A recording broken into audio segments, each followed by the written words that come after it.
Coffee is a big part of my day. Not only does it help me get through the morning, but I just really love good coffee. Trade is a subscription service that brings great coffee from indie roasters all over the country right to your door. Tell Trade what you like typically. Single origins, blends, dark or light roasts, or even how you make your coffee, and they'll recommend the right beans for you.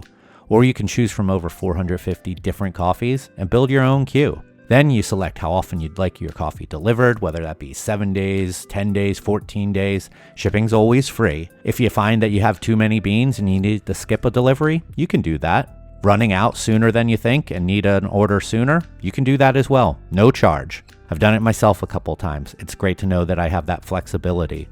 Go to unitedwedrink.com/trade and get started with Trade and enjoy 30% off your first month. That's unitedwedrink.com/trade.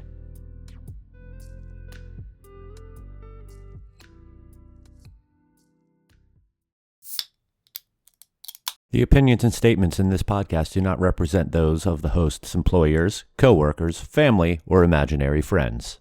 Now enjoy the show. Happy hour? More like amateur hour. Welcome to United We Drink.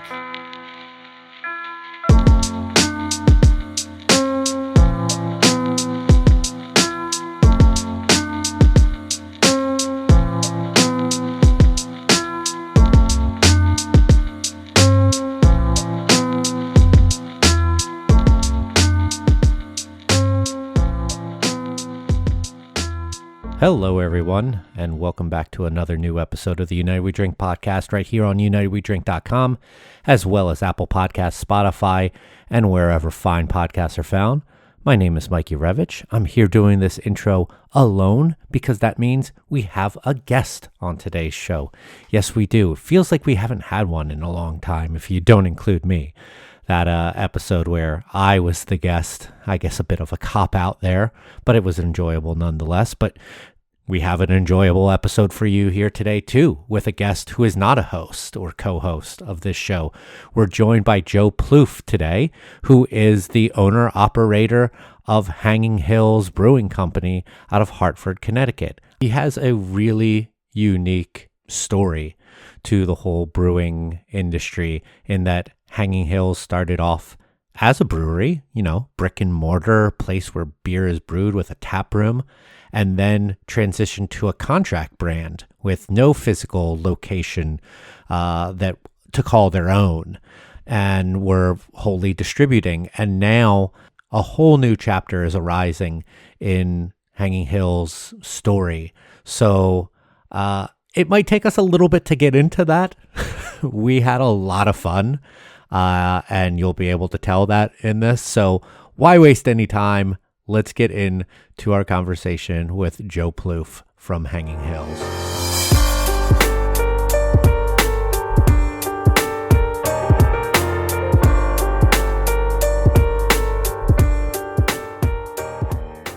Yeah. Can I just tell you this? I do appreciate each one of you right now because through my earbuds, I heard my child screaming in anger. I guess about going to sleep. And the fact that I am here right now means I'm not dealing with that. So you guys are the best. So thank you all. No, I would say your wife is the best. Hey, Tim. Oh, no, she is. But, Yeah.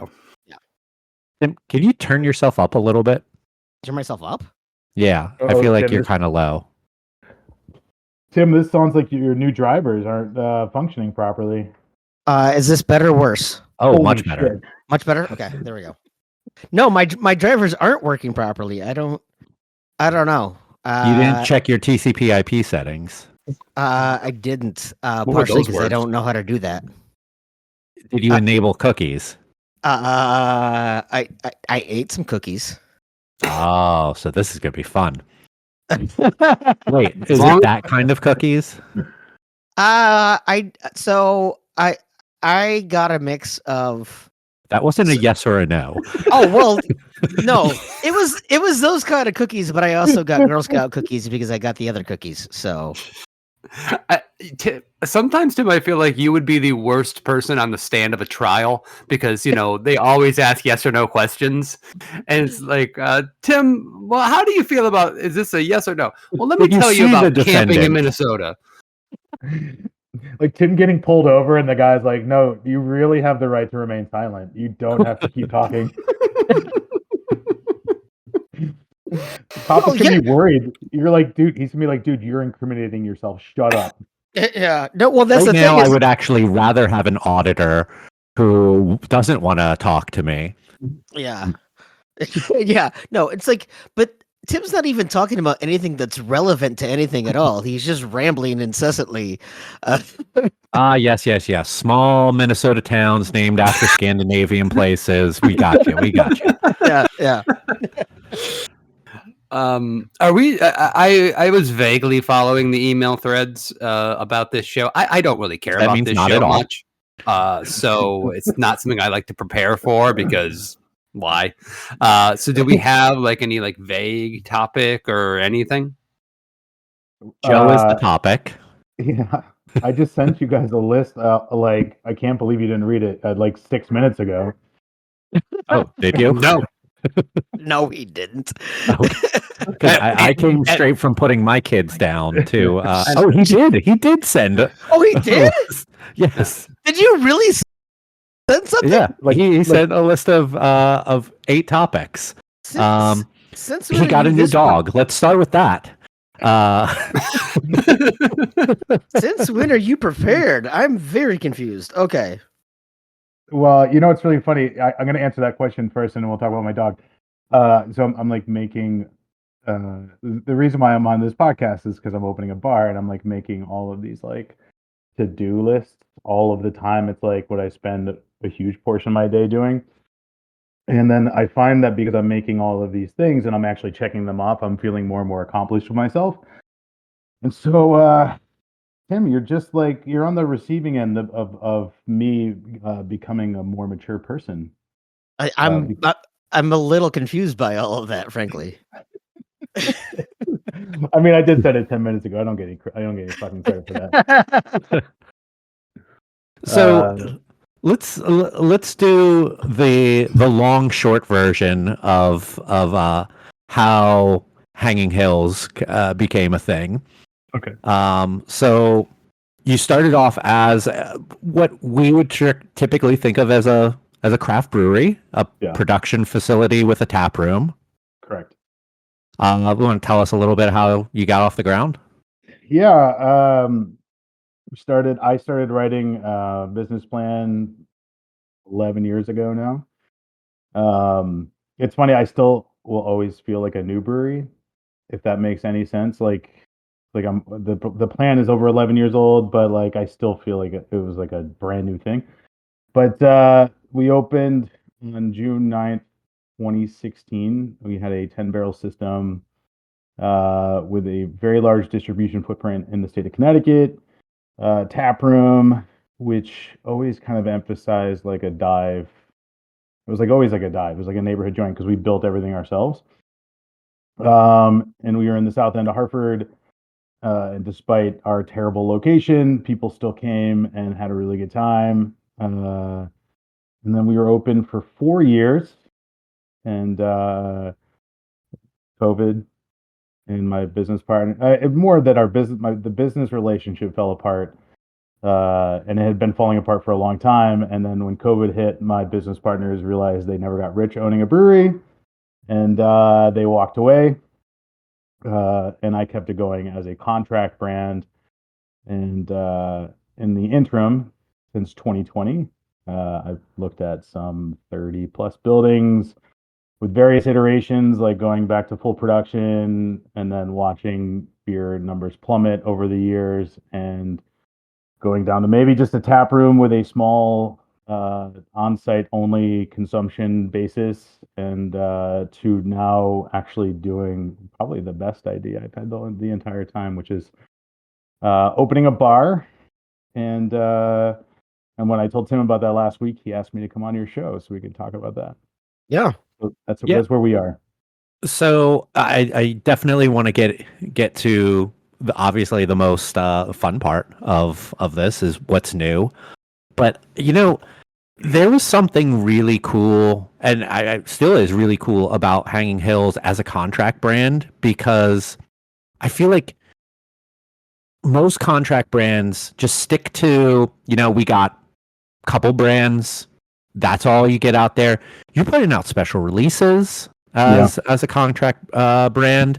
You were doing, it seemed like small stuff. I don't know what size batches you were doing, but I mean, you'd have Teenage Dirtbag, you had your Oktoberfest, you had your pumpkin. That pumpkin, stupid, like one of the best pumpkin beers ever. You sent me some of that, and thank you. And but yeah, you weren't just doing Hills Pills and Heart Attack. Is it Heart Attack? Heartbeat. Heartbeat. Sorry. Heartbeat's a nickname for Hartford, and it seemed like an appropriate name to give to a double IPA. No, a heart attack is what Ploof is going to have after all of this, I think. Yes, or I hope not. But thanks, Tim. I was going to say that they wanted to call it Heart Attack, but Jim the Anvil Neidhart and Bret Hart sued them for that, and that's their finishing move, and they weren't allowed to do that anymore.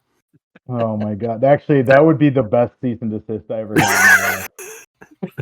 I hear Brett can be triple IPA called Heart Foundation. I think the Heart Foundation would be like a 4% session IPA, because you have the foundation, and you have the heartbeat, and then the Heart Attack, and then Flatline.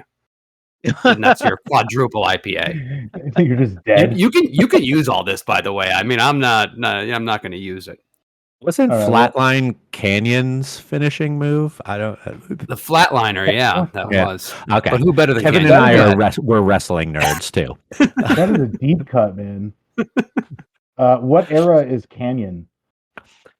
Early 2000s, probably. Like WC mid 90s, late 90s, early 90s, 2000s. Mid 90s. I was still watching mid 90s. He was on WCW. Yeah. WCW, he was Mortis at first under a mask, and then he became Canyon, and then he went to WWE for a little bit after they bought WCW. Oh, I remember when that happened.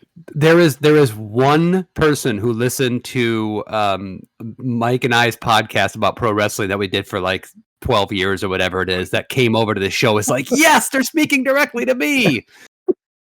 And to my dad, I say, I love you. Who is now our only listener of this show. Hey, Dad. Thanks for listening in. Connecticut's like WWE's headquarters, and it's That's funny true. because there's still like these huge pockets of like really big fandom, but overall, like you would think that like we just put up all these when you enter the state, there are these big highway signs that say like Connecticut, home of basketball, home of pizza, because UConn basketball team is on both the men and the women's side have been dominant. And then the pizza thing, the New Haven style pizza, which I'm not going to talk about in this podcast because they may kick me out of this state if I talk about New Haven pizza.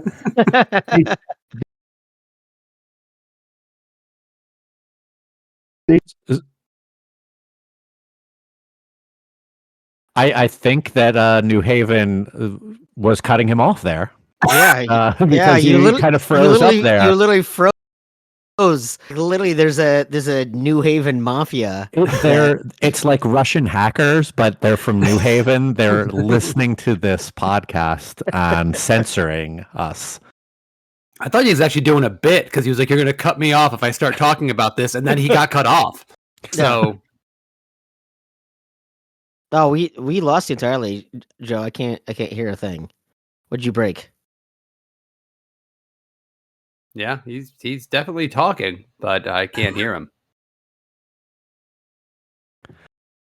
Well, what I think he was saying is that it's a fantastic type of pizza. People all over the world adore it, and I think that it's a great representation of our state. I've got a great idea. So, Joe, get a pen and paper, okay, and then you'll just put your responses to things on the camera, and Mike will read them out. And or how good are you at mime? Have you practiced mime? Because if there's one media that is appropriate for podcast, it is mime. If there is one thing that is more outdated and can make you less money than beer, it's mime. So we go. And how are you at pulling an invisible rope? Like, good, fair. Somehow his microphone does not work. Riveting entertainment right now. Should we ask him to like go out and come back in, and then we can cut out this little part of it at some point? No, I think we just keep all this dead air in because I'm really certain that our listeners mostly just enjoy not hearing conversation. Tim, how many times have you recorded a good part to on your paper? Is this where you're going to put all the best moments of the show that need to go out individually on social media? Yeah.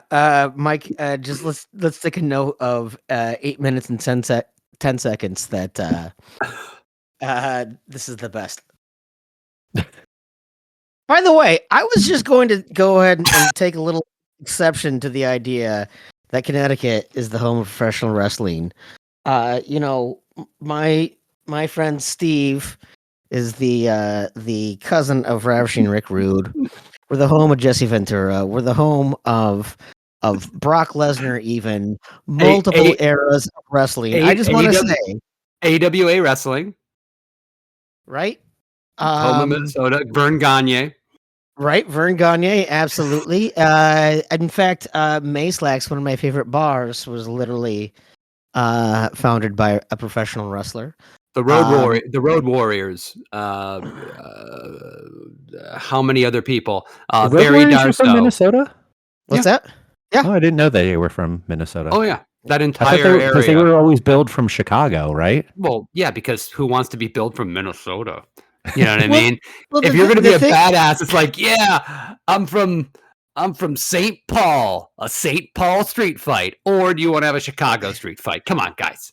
Well, the thing is, right? So like, the overlap of like Polish culture and professional wrestling. Chicago has a large Polish population, but Northeast Minneapolis. Where I used to live, that it's a home of Kramarczak's Deli and Nice Polonaise Room and all of that. That's where all the professional wrestlers here are from, and then a lot of them are, Chicago transplants that moved into Northeast back in the day. So they're from Minnesota by way of Chicago. Also missing Ole Anderson, Scott Norton, all from Minnesota. I believe that Nikita Koloff was from Minnesota originally. Yeah, I think he was one of those Russian fake personas, right? Two fake Russians, Crusher Darso and Nikita Koloff, both come from Minnesota. I believe that the Vashons? No, they were Canadian. Same thing. Same thing. So sorry. This is going in, right? This is now the podcast. This is the podcast. That, or I cut it out and then add in the old SpongeBob 2 hours later. 2 hours later. It looks like his head. I see a headphones off icon. Like headphones with a slash. Now it's back on. Hey, look at that. Dude, my computer keeps trying to connect to my phone as my microphone. Oh, is that what that is? Turn your phone off. I just moved the phone away, thinking if it was a far enough distance away, it would stop looking for it. I apologize, guys. No. In your defense, you did tell me that you were gonna boomer the fuck out of this. So I didn't even know what Discord was until you guys realized. I had no idea what the fuck this was until Mike told me, you got to download this thing. You know what happens every time I go, it's every other week. I try to open Discord. I try to open it 6 times to the app. Never works. I go to the website, which then tells me this would work better if you opened your app. And then in the background, the app opens. But it won't open until I open the website. Is that possible? No. I Nonsense. don't get it. But that sounds like something that would happen to me. And then that would just become my life with Discord every time. Yeah. So, welcome to United We're Old. We were talking about the gout and arthritis, and now we can't get on fucking Discord without yelling at the computer. Yeah. Jesus. Yeah. What is this streaming thing? So while you were away, we completed your story, and we're done. Well, hey, it's nice talking with you guys. Thanks for having me on. Oh, anytime. We should do this more often with guests. That's a really good idea. It's very it's very quick. It's efficient. That's right. It's thorough. It is surprising that I've been on multiple podcasts with Tim. Like, who the fuck wants to hear me talk about anything? It always surprises me. And this is probably my 3rd or 4th podcast with Tim. Yeah, probably. Yeah, I think so. It's always a pleasant surprise to get a request, because I'm like, I live in a house. I have chores and responsibilities in my life, and apparently a few hundred people want to hear me talk about my boring little life. It's an honor, and also kind of disorienting, you know. Well, I don't know. You and Kevin have been on a podcast, same podcast before with Kelly Myers. How not to start a damn brewery? Yeah. Oh, you did a podcast with Kelly. That's awesome. Did you go out of business too? Well, so one of my breweries did, but I actually went on before my brewery went out of business. I don't know why he decided to have me on, but I talked about when I opened Funky Buddha, and you opened Funky Buddha. What's that? You opened Funky Buddha? I was the original head brewer there. Oh, no shit! I did not know that about you. Yeah, from we had a tiny little brewery and a lounge, a hookah lounge, and I was the head brewer there. And then I opened the production facility in Oakland Park. This is 15 years ago or whatever it was. And so I forgot how we got connected. And he just wanted to talk about opening businesses and the complications of that. And then me going and opening up another brewery later on. I mean, I wasn't a partner or an owner or any of that. I was just a brewer. I didn't. I didn't get any. I don't have any shares. I didn't get any of that sweet Constellation money. But so we had a good conversation, and we've kept up with each other for a while now. He's a good dude.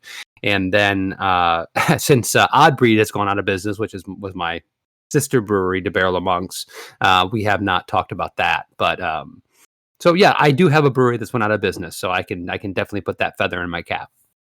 He's I really enjoy that guy. Is actually one of the more fun podcasts. He gives you a lot of rope to hang yourself on his show, which is really nice of him. But then he also edits in a very friendly way.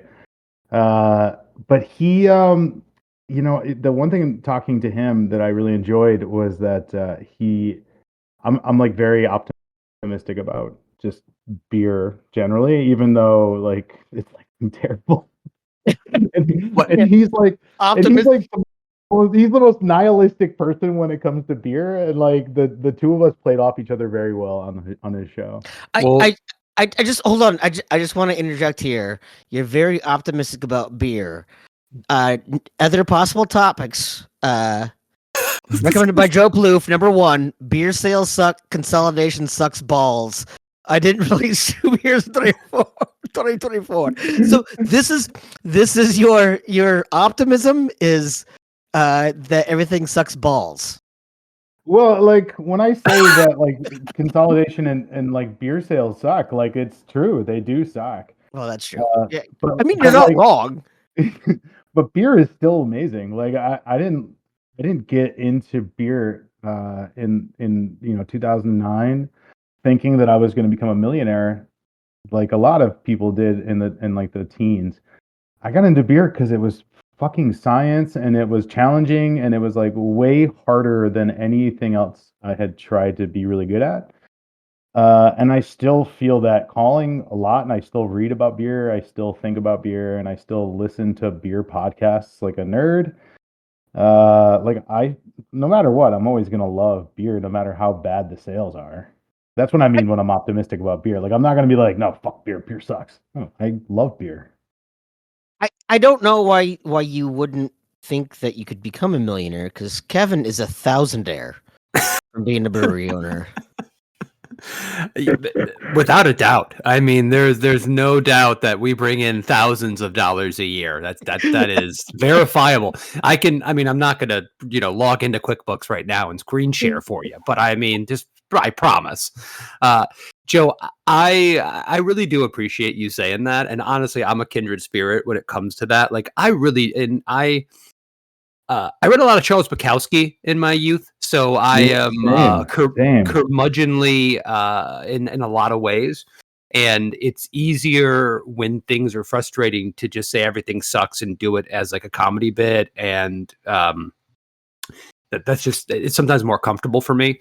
But yeah, I do love this industry. And more importantly, like when we make a great new beer, I get excited about it. I want to tell people about it. I have a great deal of optimism and enthusiasm for what we do. But the beat down that we get on a regular basis about consolidation, and as you're saying, my distributors wouldn't pick these beers up. When you're involved in the everyday running of the business, and you see all these things, keeping that optimistic attitude is really, really difficult. So cheers to you for doing that.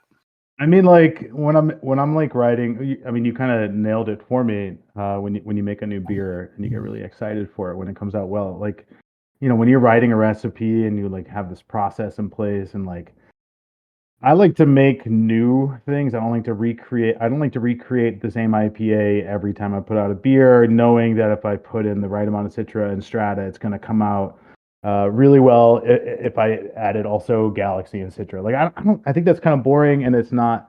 It's like the Nickelback of beers, like just rewriting the same 3-chord song over and over again.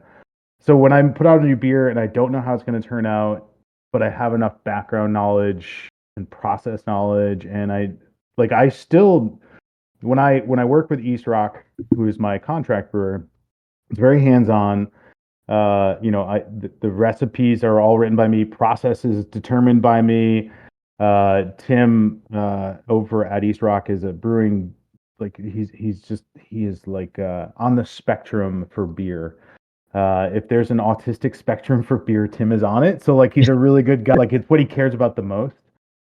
And so like he's a really good guy to bounce ideas off of and strategies. But like when it comes out and it's like exactly how you expected it to taste on the mystery palette in your brain when you're determining these recipes, it is the most rewarding experience. Like it kind of beats down all of the shit you have to deal with.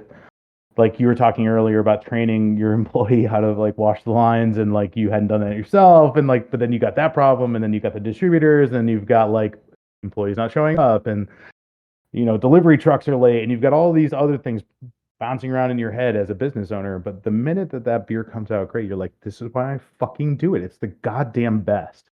And you can't beat that. There's like I imagine bakers and cheesemakers experience something very similar. It's the fucking best. That's the optimism. I'm sorry, Mike, go ahead. I feel like just from having followed you for such a long time, like that comes out in your social, like anytime you would have like, and I always thought it was so cool that you were there, make sure that beers were brewed right. Yeah. You were there tasting them out of FVs, tasting them in brights, and then like seeing the packaging and being like, this beer is awesome. It's going into cans today. It's going out into the market, and just the giddiness in just your social platforms of being so hyped and proud of the beers that you're making, as like I hate to say it, make this sound like a derogatory term without trying to make it, but as a contract brewer, like so many contract brewers just are like, here's a recipe, just do the thing for me, and I'll schedule the distributor, blah blah blah blah. But you're like there on the ground, like still making that, you're like being a part of it, and so hyped up on something new and unique coming out. You are unlike any like I said before, unlike any contract brand that I've ever seen. Like, I mean, all the ones that we see in Florida are just like, here it is. I want to get into the big grocer and maybe I can make some money off of it. I've just accepted the fact that I'm never going to make any money. So, that's no. Go ahead, Kevin. You already no. I've talked a lot. I had something else, but Tim, please jump in. No, I was just gonna say that I like Mike said, your optimism and your excitement and your eagerness does show up on social when you're not getting into flame wars and temporary banned. Wait a minute, what? That has never happened on Hanging Hills accounts before, Tim. Come on, man. That is very different. That might have been Hartford Brewer, but sometimes I troll dumb people. That's kind of fun. That's like the whole point of the internet, right? It's become the whole point of the internet for sure. What I wanted to say was that, when I first got into this industry, my goal was like, this will be the industry that I retire in, right? Mm-hmm. And I need to make enough money to retire off of. It's like a thing that I planned on doing.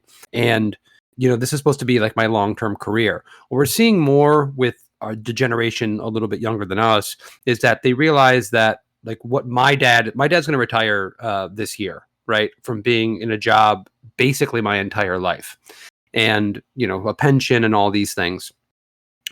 And what we're seeing with the younger generation is that they're going to have 2, 3, 4 careers, right? They're going to do this thing for a little while, and then they're going to maybe go back to school and get a graduate degree, and then do this, and then they're going to have to pivot to something else.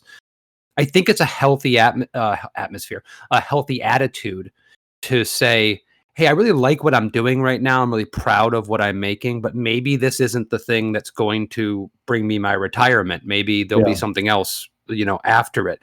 We see that with, Tim, he's left the industry and doing something different, right? But still, all the work and effort you put into that and all the things you made are still there. Like, you have the pride of doing them. You have the memory of doing those things. And that's the attitude, Joe, as you're kind of saying, like, I need to have that more in my mind, is that focus more on how proud I am of the products that we're making. And maybe 10, 15 years from now, I won't be doing this, but I'll be like, man, remember that 15, 20 year period of my life when I did this really, really cool thing?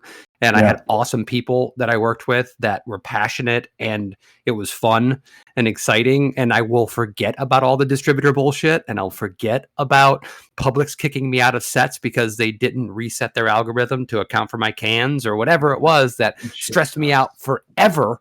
Dude, really didn't matter at the end of the day. Planograms are like, okay, I'm optimistic, but planograms are a goddamn nightmare. And like, why the fuck are Budweiser and Molson Coors in charge of how a grocery store lays out their sales?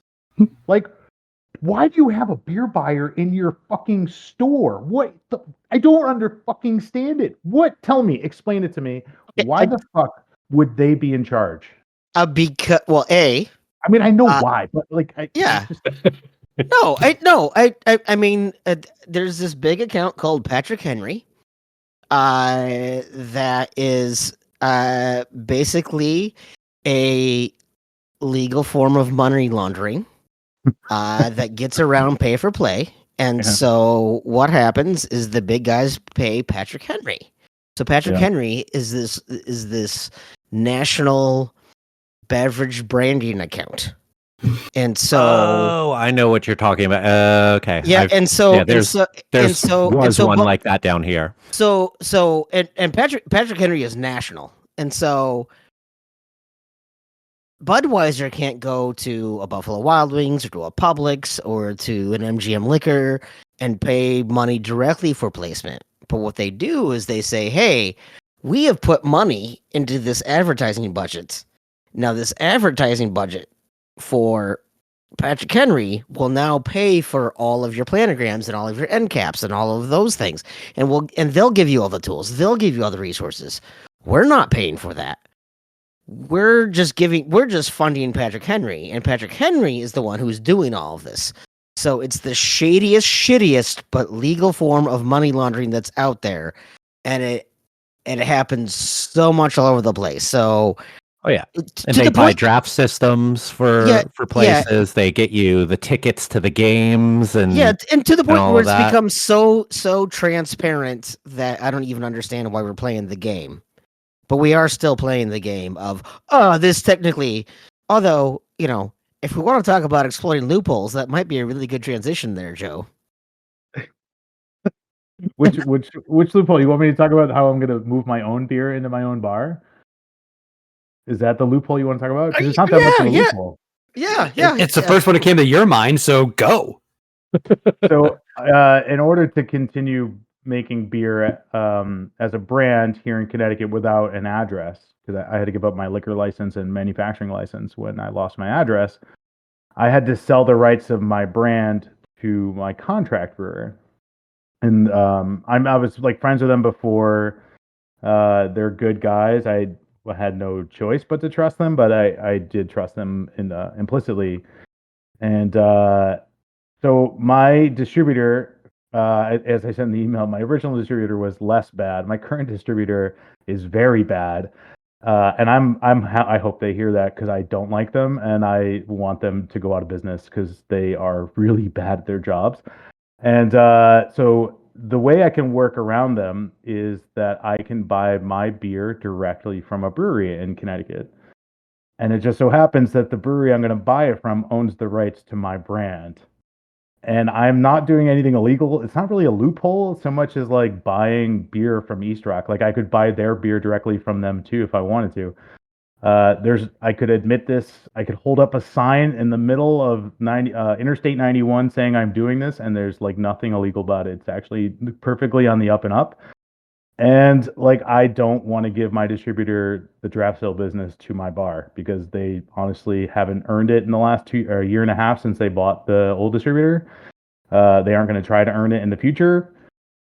And fuck them. Like, fuck them. I hope they hear that. Is it essentially that there's a sorry, my dog is going crazy about some cat probably. There's like I guess limited self-distribution allowed, like, or something. Is that what the Well, I could, if I had a brewery, I could self-distribute to like my own locations, but I don't have a brewery, so I can't self-distribute. But I could open up a wholesaler if I so chose, but then there are weird issues with like wholesaling to yourself. But in Connecticut, I can buy directly from a brewery, and they can sell it directly, and there's no weird like it's not a gray area. It's just explicitly stated, That's what what it comes across to me as is if a retail can buy directly from a brewery, that sounds like self-distribution. And so like, because I also hear breweries could have certain brands be a part of a distribution agreement to where they'd be like, oh, we'll sell you all of these brands, but these other brands under are with a different distributor. So I wasn't sure if it's just some weird, wacky thing like that.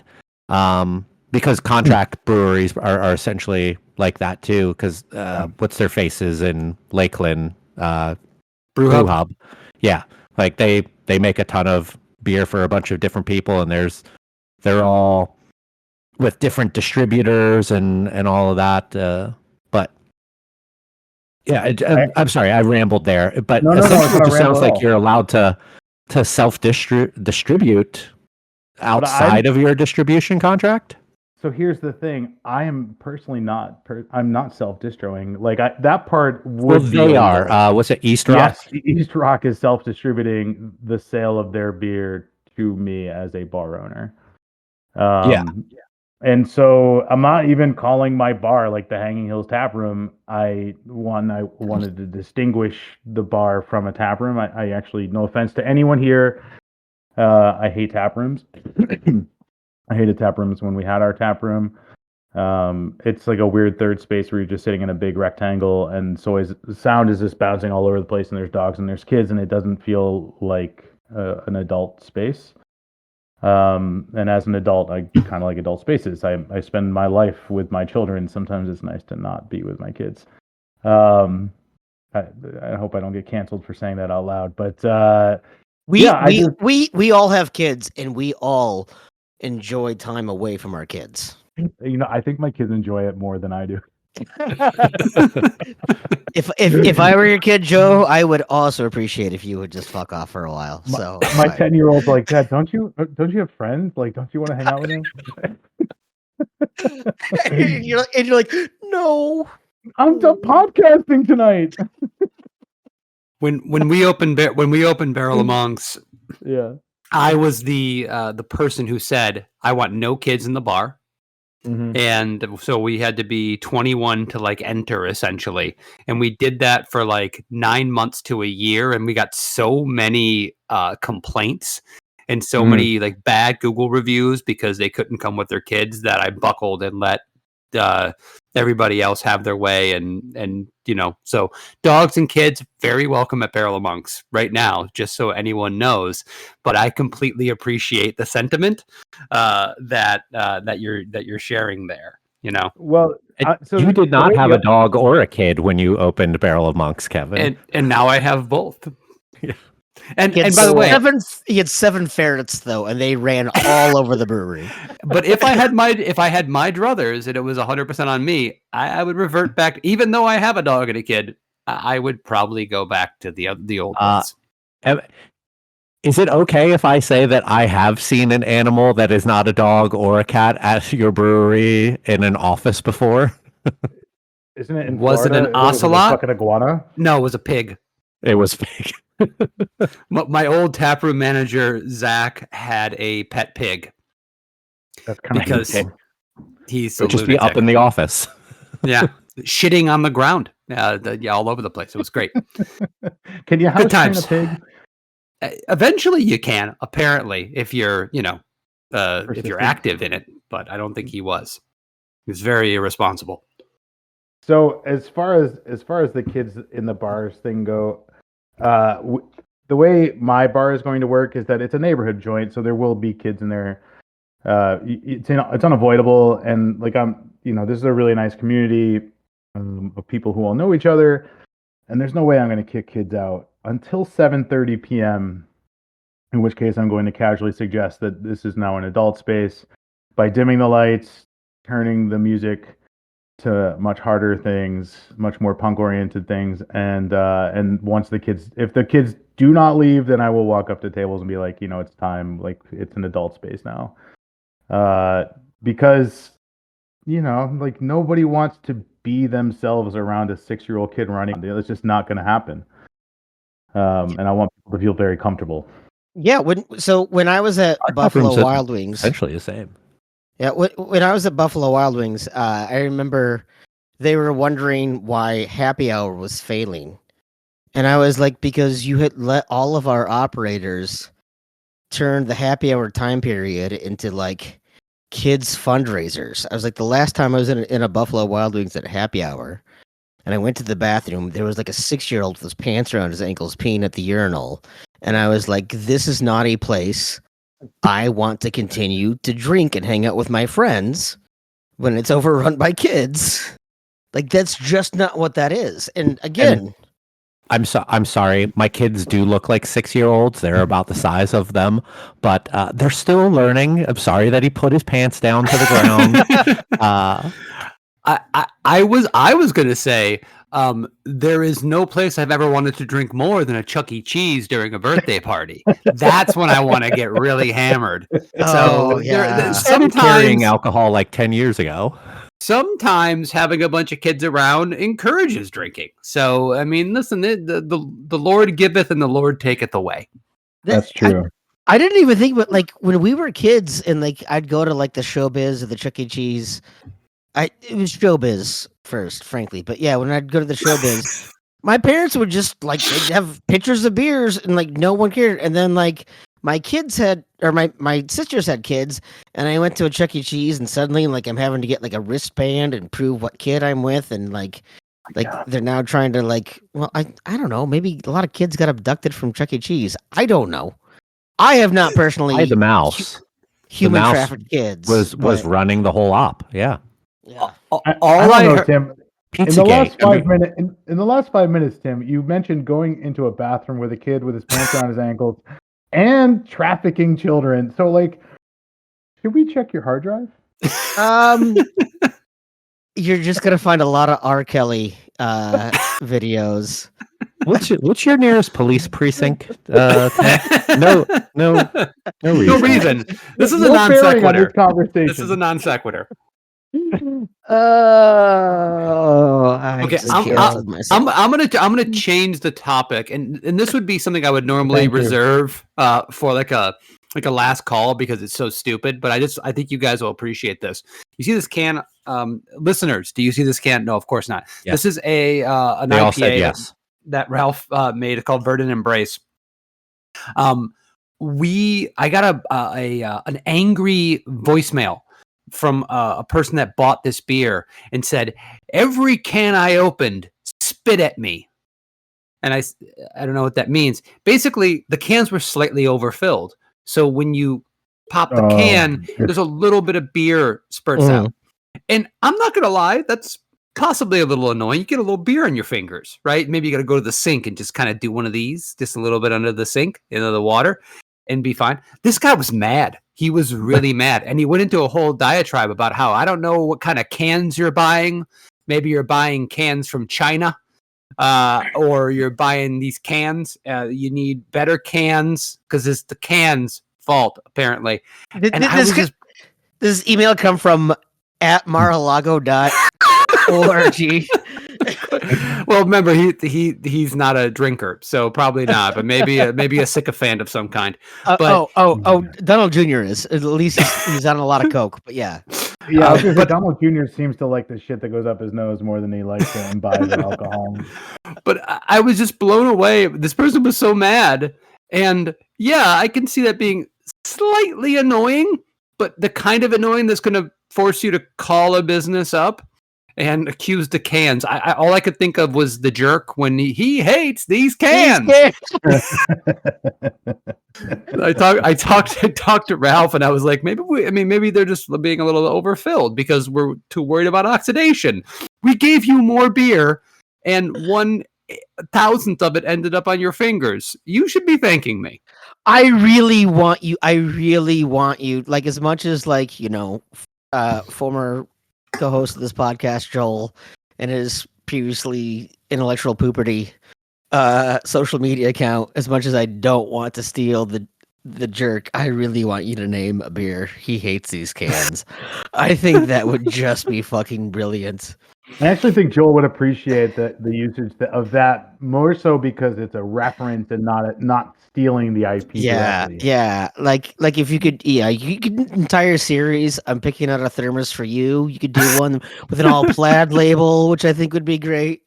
You could be like I'm somebody with just a picture of a phone book on it. Like, I think an entire series of jerk reference beers would be brilliant.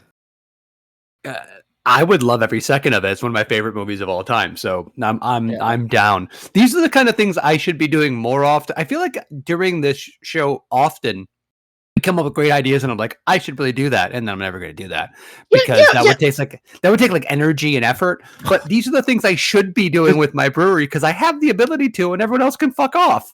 I want the Bigfoot is blurry hazy IPA. When what year was that? 2018.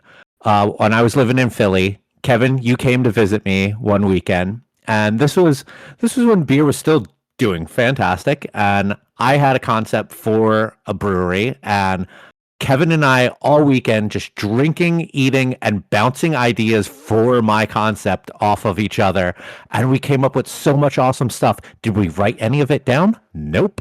And then come Monday, I was like, what did I say about this? What did you say about that? I don't know. I don't remember. It probably wasn't that good. So I'm glad that we never got to the point of creating a brewery because I would have not known what the fuck to do.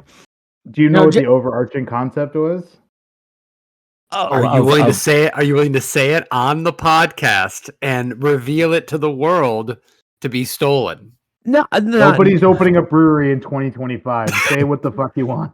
No, I mean, honestly, everyone's opening a brewery in 2025 because they're fucking morons. So yeah, exactly. I know. it's actually like stuff that you would probably dig. It was just like secret society type of stuff, like Oh yeah. like hidden meanings and everything around the tap room, and like just being an all encompassing like experience User on experience. yeah. Didn't But Modern being Times fun, kind like of do making that a fun little? of it too at the same time, like not taking yourself super seriously while being somewhat serious. Didn't Modern Times kind of do that? I don't know. Like, I mean, They what had a they sad, had the sad case. secret society of gentlemanly and gentlewomanly drinkers or something like that. It was like this long name, and like everybody got a special beer, and it was like, I don't know, there's like little gold cards you can get, and it seemed like a Yeah. much more intensive user experience. It seems like your idea is not that terrible, man. I mean, I remember having the idea of having like a pin, like a button that is a very low key thing, and like people who are members don't even say to the bartenders that you're a member. You just wear it, let them notice that it's there. Like, I understand, and then you get your perks from the bartender anonymously, or like not raising attention to all the norms in the facility. Uh, I think we also talked about doing cloaks, like as a Jesus. merch item for them, like an embroidered cloak. What year is this? 2018. Dude, that would have fucking done well that first 6 months. It would have. It would have. I was like seriously, Watch, Burial's gonna start doing that shit soon, and I'm gonna be like, oh, one of you fucking listens to my podcast. like Joe and I have both done a podcast together where we got entirely way too high before where the thing never made entirely fucking any sense. This seems like what you guys should like what we should have talked about. Getting with high? cloaks. Well, no, well, yeah, that too. Like, Wasn't that one of like the most listened to podcast episodes too? Like where you and I oh yeah, both oh yeah, like Oh, yeah. roaring high, and like like listeners jump like 30% while you and I are like, yo, like why do they call it corn on the cob, man? It should just be corn. Like we're stealing Mitch Hedberg jokes. Oh yeah, Joe while with high. Mitch all together. Yeah, oh yeah, absolutely. By the way, welcome officially to the United We Drink podcast, Joe, because you have dropped a Mitch Hedberg reference, which I feel officially initiates you into the fold, right? There should be a bell that rings should for be. every Mitch Hedberg reference. And by the way, when you were saying earlier, Mike, about like we were like drunk and having all these ideas and then we forgot them, I was absolutely thinking of like I'm sleeping, I'm sitting in bed, I'm thinking of jokes, and something to the point of when the paper's too far away, I have to convince myself that joke wasn't funny, so I don't have to go and write that joke down. Like that was very much that on my brain. Yeah. Oh god. I used to brew beer. I still do, but I used to too. So Oh my God. I am going back Oh, to God. the email of your ideas that you wanted to talk about, and we've Let's actually go. covered several of impressed. those things. I'm just interested. Number 3 was I'm out of the loop. Are people doing fun things in beer? The answer is no, but I want to know what you would have considered a fun thing. What would a fun thing in beer mean to you? Well, you know, Jeff Stuffings, I don't know, maybe 6 months ago. Do you guys know who Jeff Stuffings is, or am I just like name Chester dropping King. here? Yeah. Yeah, Jester King. Yeah. So he had like written this thing on Instagram about how people need to drink sour beers, and then it's kind of like sat with me for a while, like how much I fucking love like all sour. There's like, as long as it's well crafted, there's no such thing as a bad sour beer in my head. Like they're just one of my favorite things. And I mean the whole gambit too, like, you know, Brett to Lacto to Pedio, like the whole thing. I love it. And back, like Jester King kind of was like that place that sort of did sour beers, but in this, they were called Jester King, so they were kind of not taking them so seriously. Like they had a goat farmer who worked on their grounds and shit. Like they were kind of pushing the envelope of like what a brewery could be. And now I just see breweries, and I'm not shitting on them because I honestly understand like trying to earn a dollar, but like I just see them doing trivia and karaoke and like kind of rehashing ideas that that bars were doing for a long time. And so I'm just curious if anyone's like making fun beers that are challenging, or if they're doing unique, if they're making like unique projects happen where people are interested, or like the projects happening and people aren't talking about them anymore. Like I'm so out of the loop and I don't follow any beer social media any longer that I don't know who's doing what. And so as you guys are more, seem to be more in touch with your finger on the pulse than I am. I know you're shaking your head. Florida, Florida has always been pushing the envelope of weird shit in breweries. So I'm just curious, like, is there stuff happening in the world of beer that I'm not seeing, or is it literally just what I'm seeing and I'm not really missing out? I'll jump in. To me, the exciting stuff that I see is collaborations across industry, like collabs with other breweries. Everyone's done that before, but collaborating with other businesses outside of the industry, like the ones that I like that jumped out at me is like Revolution doing. I think they did a beer with Domino, the sugar company. They did a collaboration with a caramel popcorn company up there that was like big in Chicago. Like doing stuff with more. They did one with Morton Salt. It wasn't Domino. It was Morton Salt. They did like a salted IPA with them or something like that. Like stuff like that, I think is fun. Is collaborating with people in completely different industries that aren't trying to just be like, oh yeah, we picked out that hazy out of that FV. Let's throw some Galaxy in there and come up with a label that looks like something else. Cool. Like that type of stuff, I think is fun. And just coming up with like wholly unique ideas that like maybe gain some traction with other people. One that absolutely jumps to mind is from like last month, March Mildness. Like a few breweries doing a whole dedicated month to English milds. Like Machine House up in Seattle. Yes. Like it was that who you're talking about? They started it, yeah. And now Forest and Maine in Pennsylvania started picking up on it a few years ago, and then they got a whole bunch of other PA breweries doing it this year to do a passport to where you get a stamp at each brewery that you go to that you got a mild at, and then every brewery donated swag for prizes for it. Like that type of stuff is fun to me too, and it's around a beer that is so traditional and so boring to most people that like that's fun to me. No, I like the idea of like the cross industry. Like I've been really trying to pitch my Kia Sorrento IPA.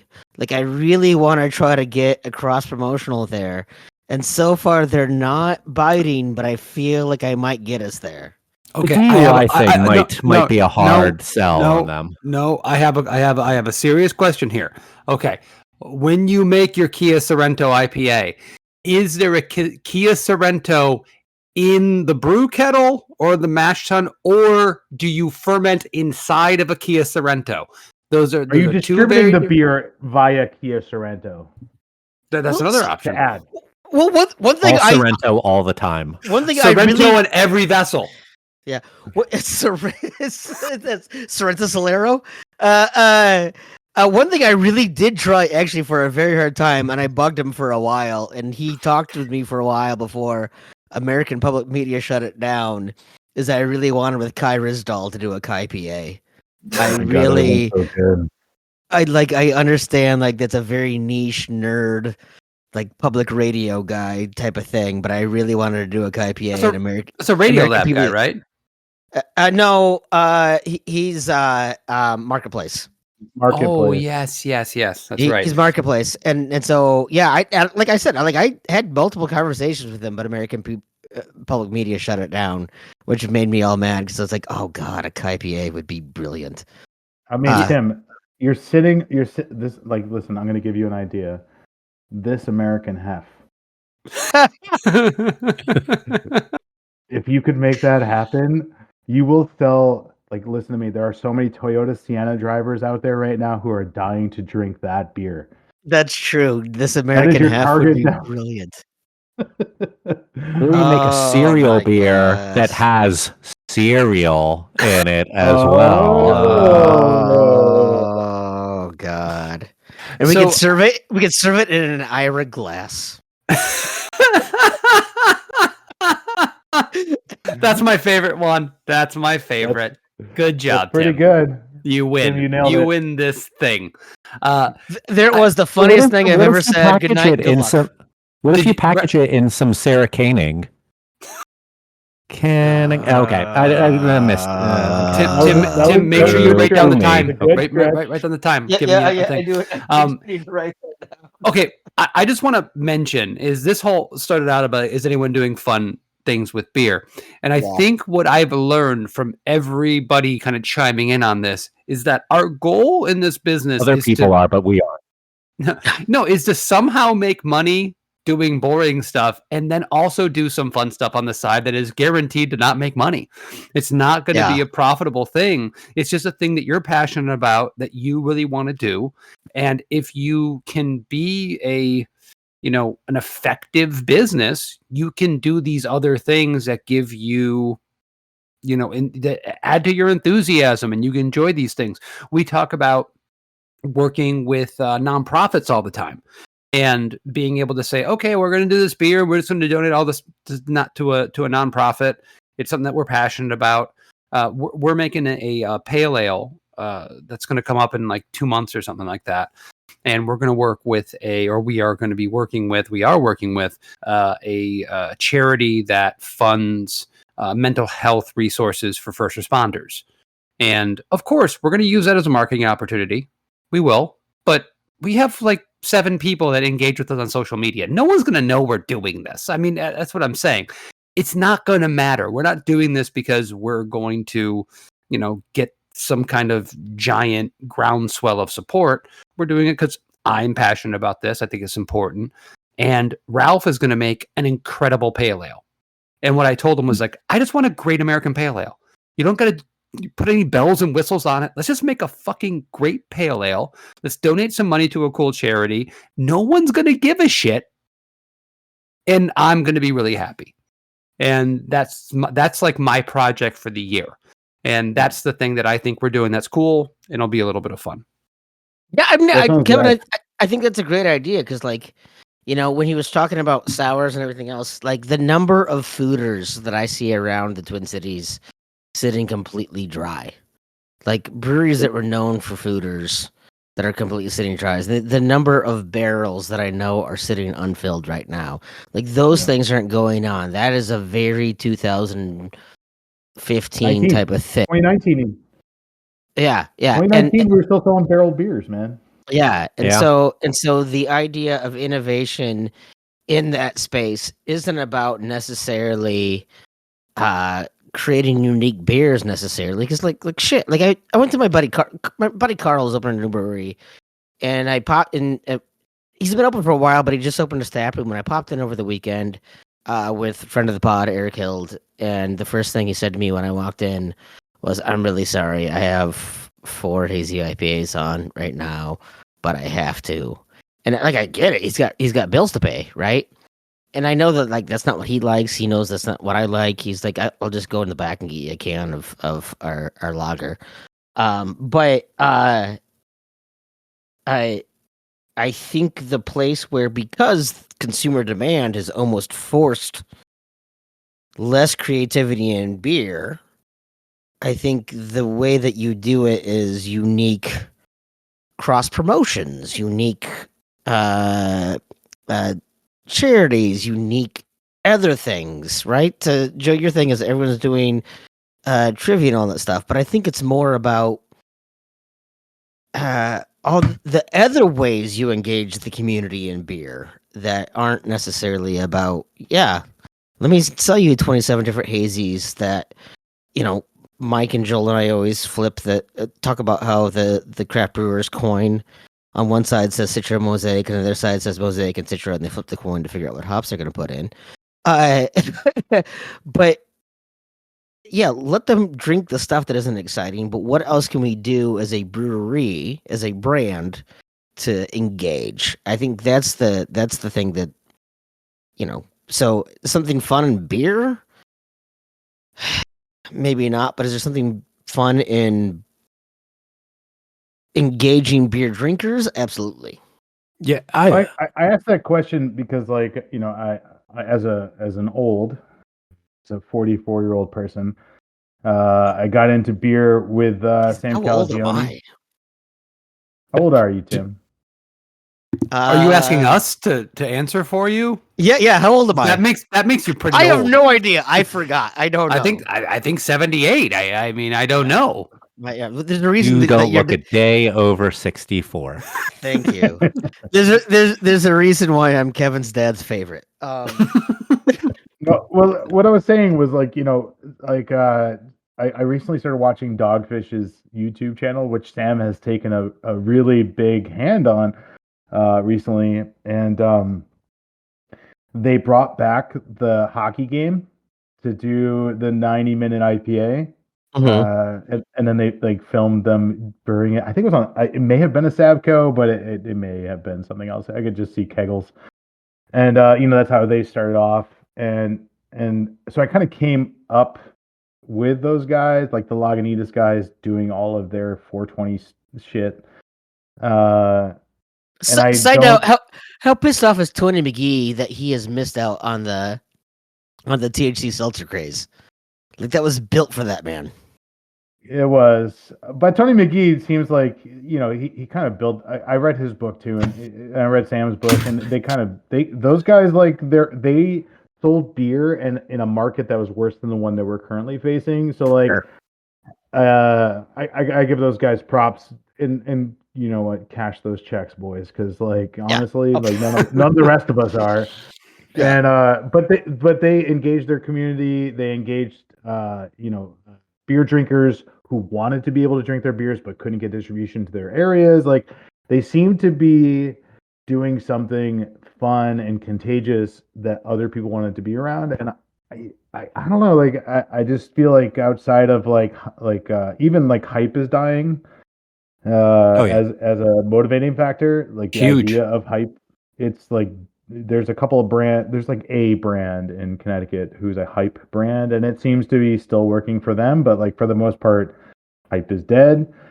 I kind of think that maybe, like, I don't know, making a 420 inspired censored beer is probably not the worst thing that we could do right now. And I just don't. I'm out of the loop, so I don't know if people are doing. I want a brute lacto hazy glitter IPA called Hype is Dead. These are all, Who am I going to sell that fucking beer to? no one, but it'll be funny. I mean, just a Hellas lager called Hype is Dead makes more sense to me. I know. I'm telling you, you know what? If I made a brew hazy glitter lacto IPA, with, like, graham crackers, I guarantee you there's gonna be some fucking nerds that are gonna absolutely get all over that shit. All seven dudes on Reddit right now are jerking off to that fucking line right there. Are we trying to make money, or are we doing performance art? I prefer to do performance art, so let's do that. Yeah. And let's make ourselves laugh, because it's all comedy, right? It's all just ridiculousness. Right? I mean, you try to take it seriously. You strike me, like, I'm just meeting you tonight. You strike me as a guy who's taking beer very seriously, or at least the business side of beer very seriously. There's no money in it anymore. You might as well have fun. Oh, I mean, that's kind of what I was getting at when I was kind of playing off what you were saying about your positivity, is that,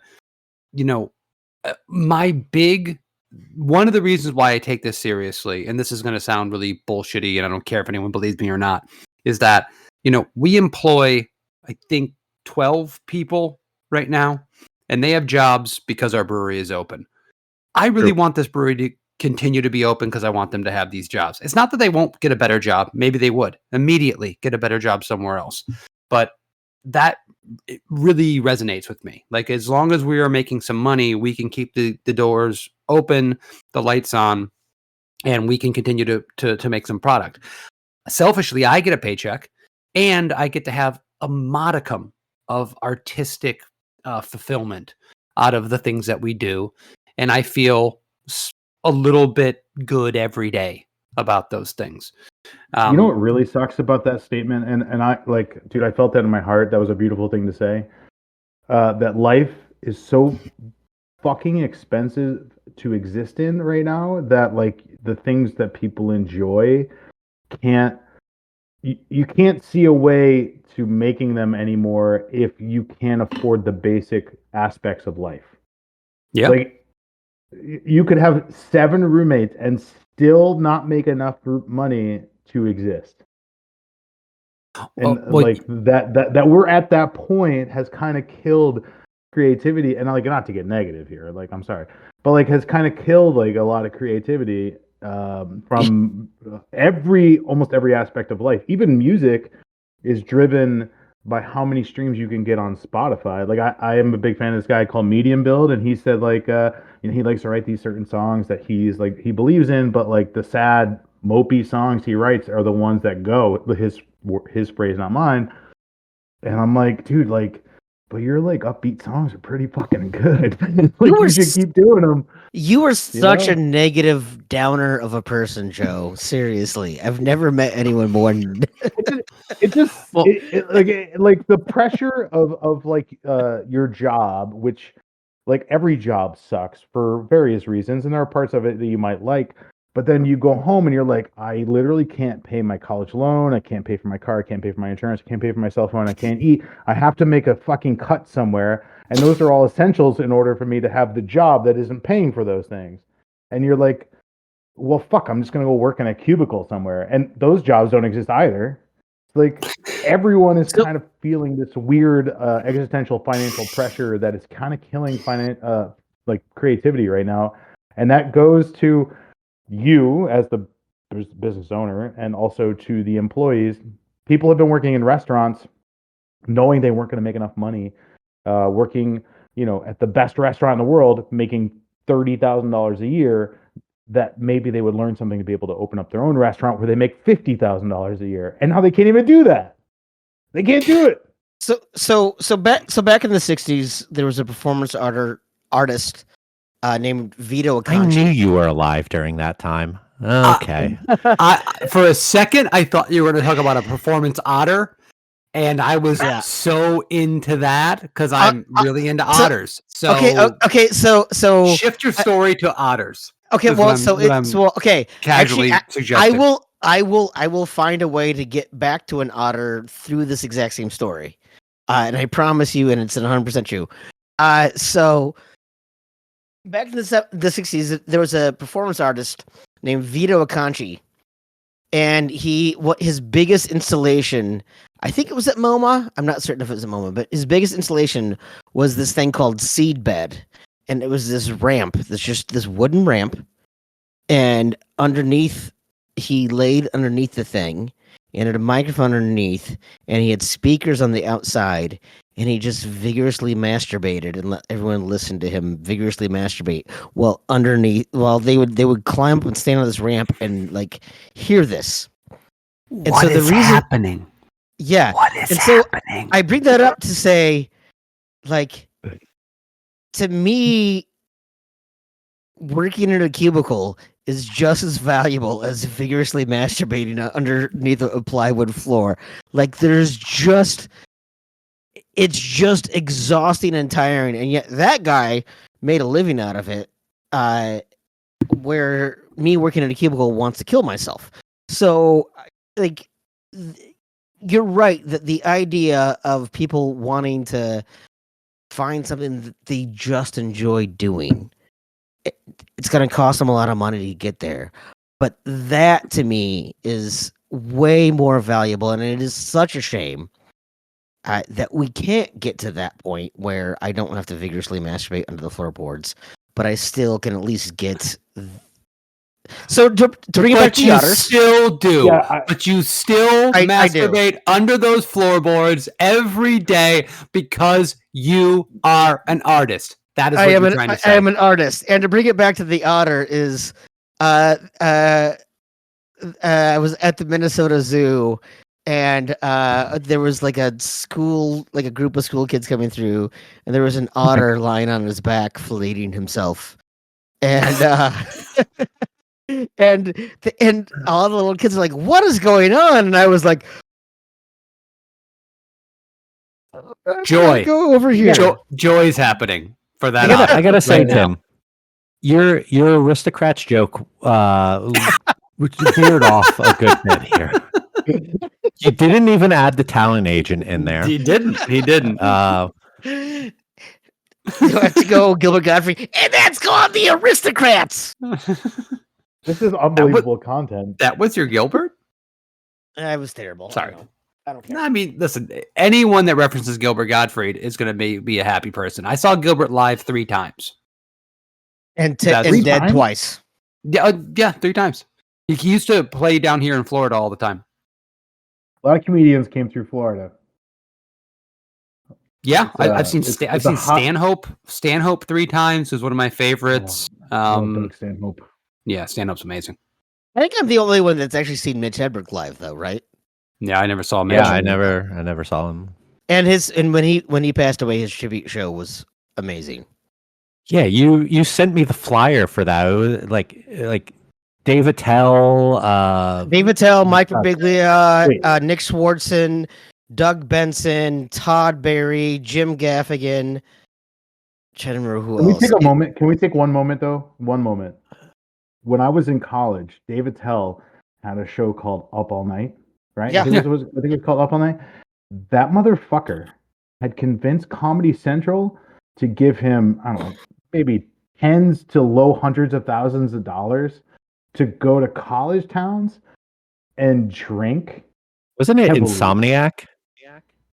It was Insomniac. It was Insomniac. Yeah, all right. Yeah. But regardless of the name, he'd convinced people at Comedy Central to give him a lot of money for the time, and for him probably, to go get drunk and like talk to college kids. Yeah. And he fucking had the cheat code. Like that. Oh, literally, I was sitting there my senior year in college watching that show, like, that's what I want to do. That's like the biggest inspiration. He has figured it the fuck out. He's smoking cigarettes. I love smoking cigarettes. I don't smoke anymore, but I love smoking cigarettes. He's drunk. I like my wife. He's probably doing illicit drugs off camera. Oh yeah, absolutely. And he's talking to beautiful women. And he's going to a morgue at 3 a.m. Yeah, and fucking with people too, right? Yeah. And also kind of roasting them as well. So out of a club. Literally my dream job. It's my dream job. When I was in college, they brought Dave Chappelle for a free concert, but that was before. Yes. So we all got on a buggy and we rode up to the old pavilion. And Shecky Green opened for him. It was amazing. It was really funny because like Dave Chappelle came in, and so many of my friends were like, I don't know who that is. I'm not gonna go. That's not a big thing. And I was like, are you kidding me? Because he had been like an upcomer. I'd seen him in Robin Hood Men in Tights and all of those things. And now I think about all of my friends that were like kicking themselves that they didn't get to see Dave Chappelle live in a tiny venue in the rec center of all places. Like he literally was performing on a stage on a basketball court in the rec center. Abe Lincoln. Yeah. Anyone else have the feedback loop coming in? Yeah, feedback loop.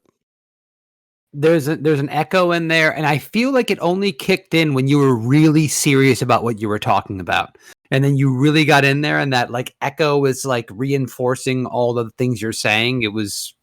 That works. Well, I hear you echo now, so maybe it's not that. Tim's got the deep reverb on for when he's making his points emphatically.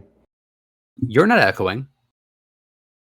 I'm not echoing. I got that. That's I got that probably deep. because I got to it's on his side. I got to knock on you, Kevin. Oh, this is great podcasting. This is how we're supposed to be doing it. This is professional. Can we edit this part out? It sucks. No, we keep this in. We let people know how the sausage is made. We are not professionals. We'll do it live.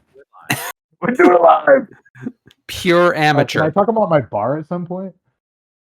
Oh yeah. There was an echo, but there was just the both of you saying the same thing at the same time. So, Joe, can you introduce our guest to the concept of your bar and what you're going to do? What is a bar? What is a bar? I don't know, because people stopped going to them nearly as much. So I actually have been working in a bar or a restaurant since I was 14 years old. I interrupted that phase of my life to also be a teacher and a brewery owner, but I've been literally working in bars and restaurants since I was 14. And the whole city have that line that says banging around in restaurants is almost as bad as banging around in bars. And I want to do both of those things. I want to bang around in a restaurant. I want to bang around in a bar. And so, how does your wife feel about that phrase? You know, she's gonna have to see some therapists about that. But that's on her. She'll come around. She's gonna give me a rabbit punch if she listens. I like how close you got to the mic and the screen. You were like whispering, but you do know that other people are going to hear this. I just want to give you the heads up, the FYI. No, right now my wife is like looking at her phone, like, is he going to be done with this before I go to bed? Because I really want to watch an episode of Fargo. Like, that's what she wants to do tonight. And anyway, in light of that, let's talk about my bar. I love bars. I actually love bars, and that's why, as it turns out, it's why Hanging Hills. The best part of Hanging Hills was that we had a tap room, not the tap room, but that it was a bar that didn't serve liquor, and so I started going back to drink out in public again, and I found that when you do it right and you treat people well and you offer something that's a little bit different, doesn't have to be very different, but just slightly enough different, and you're comfortable and the service is outstanding, you can open up a dive themed place. Tim, you were part of this renaissance that I'm kind of going through right now when we went to Grumpy's. Mm-hmm. And Minneapolis actually changed my mind about opening a bar for CBC. CBC sucked. Minneapolis ruled. And going to all of the bars in Minneapolis and seeing like people drinking in public for the sake of drinking and just being with their friends, like, kind of opened my mind to, like, I don't know, like, I could just open a bar, serve my beer, but not make the beer the focal point, just be the focal point. Where it's a neighborhood place, because I live in a neighborhood. Actually, the lease I signed, this is incredible. Boys, are you ready for this? The lease I signed is a 10-minute walk from my house. Perfect. I don't have to be in a car. I don't cross a strode. There's no highway. There's no fucking like crazy traffic. I can walk to the place. It is a 5-minute walk from my kid's school to the bar. And so when they inevitably have to come to dad's bar because mom has to work late, they can do it. I know my community really well. I've lived here since 2018, and the people here, like, as much as Hartford has been a dying city for a very long time, have been kind of dying to have a place to go that is theirs and not catering to the suburbs. That's what Hartford typically does. It caters to the suburbs, and the suburbs don't come. They don't come. They stay in their suburbs. So I'm trying to give them a neighborhood place that serves well-executed homemade food, my beer, beer in a shot kind of place. That is a nice place to sit in with fantastic fucking music, with the most important part, incredible service. Like, I know that's kind of crazy. But like, service is like the third leg of the stool. Like, It is the most, in my opinion, it's the most important part, but it is the third leg of the stool, and service has sort of died, especially since the pandemic started. But it was dying before then too. And so I want to really emphasize taking care of people, making them feel welcome, and then sitting down and like not wanting to get up. That's the goal, is to get them to come in and not get up because they're home. And so I'm opening a bar called the Upstate Lounge because I'm from upstate New York. It's going to serve my beer. I'm not calling it the Hanging Hills Tap Room. Partnering with a local coffee shop here in Hartford. They are coffee obsessives in the way that I'm a beer obsessive. They're going to run coffee from 8 to 2, maybe 3, and then I'm going to serve food from 12 to 2. The tagline is that drinking is fun. You should have more fun. And I want to emphasize that. Like, I just want people to come in and like get fucking loaded. Like, just I'm actually, this is kind of like a side note, but like the whole sober movement, I'm like, I get it, I understand it, I'm respectful of it. You cannot raw dog life anymore. Life sucks. You should get fucking loaded. It's not going to get better. So you should enjoy the moments that you can. So, a couple of things I wanted to say is that I agree you cannot raw dog life anymore. When you say that, Grumpy's in Minneapolis was a thing that you saw after. There's the best kind of dive bar in Vegas is actually modeled after Minnesota bars. The Silver Stamp. So if you're ever out at Vegas and go to Silver Stamp in Old Town, yeah, I've been there. Yeah, it's great. It's and I got to, so Derek and I got to talk to the owners, and like, no, we literally came to Minnesota to do research, and Grumpy's was like an influence. I mean, like, you can't really recreate Grumpy's. Like, Grumpy's is like its own thing, but like the idea that it existed, they focused very heavily on taking care of people and having their own identity without like navel gazing whatsoever. There's zero navel gazing happening in that place, which is what craft beer is the opposite of. Craft beer is all about like, sucking your own dick. I kind of like fell in love with that. I saw people drinking an Underberg happily, and drinking grain belts happily, and without, hey, have you tried this IPA that's in my glass? It's the best IPA I've ever had in my entire life. It's just people hanging out and talking about shit, and to me, that's like what we're supposed to do. We're supposed, like, what Kurt Vonnegut said, we were born to fart around.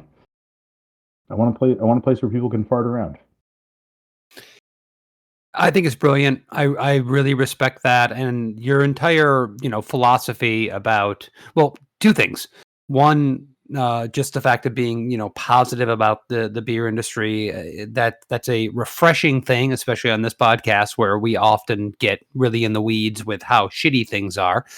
And then secondly, about like really being a part of a community and wanting to give service to people. I mean, I am one of the biggest pricks in the world when it comes to like on a daily basis. I can get that way, but at the same time, I do love service. I worked in fine dining restaurants. I love making people happy and anticipating need and taking care of people.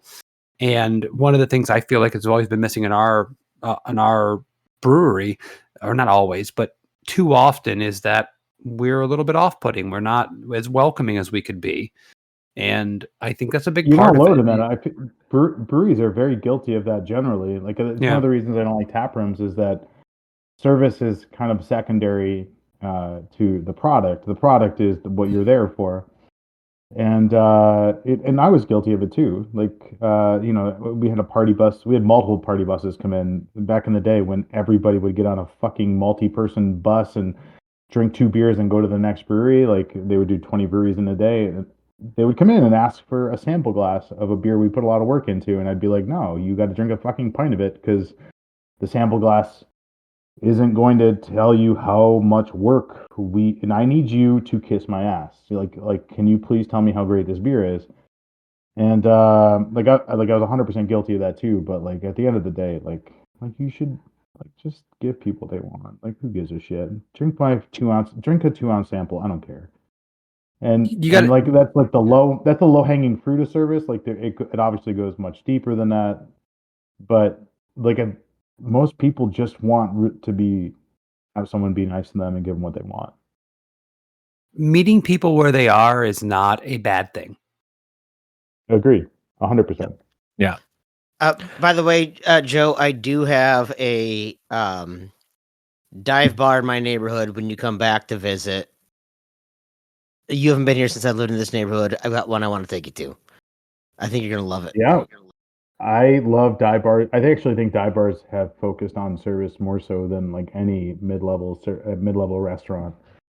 Also, they've survived Shell's Deer brand on tap. So yeah, Like- you'll love it. There's a reason that those places have been open. Like so many of them have been open for a long time. Like you might think that it's like some seedy place, but like people keep on coming back because of staff that works there that make them feel 100%. welcome, make them feel like that it is their home outside of their home.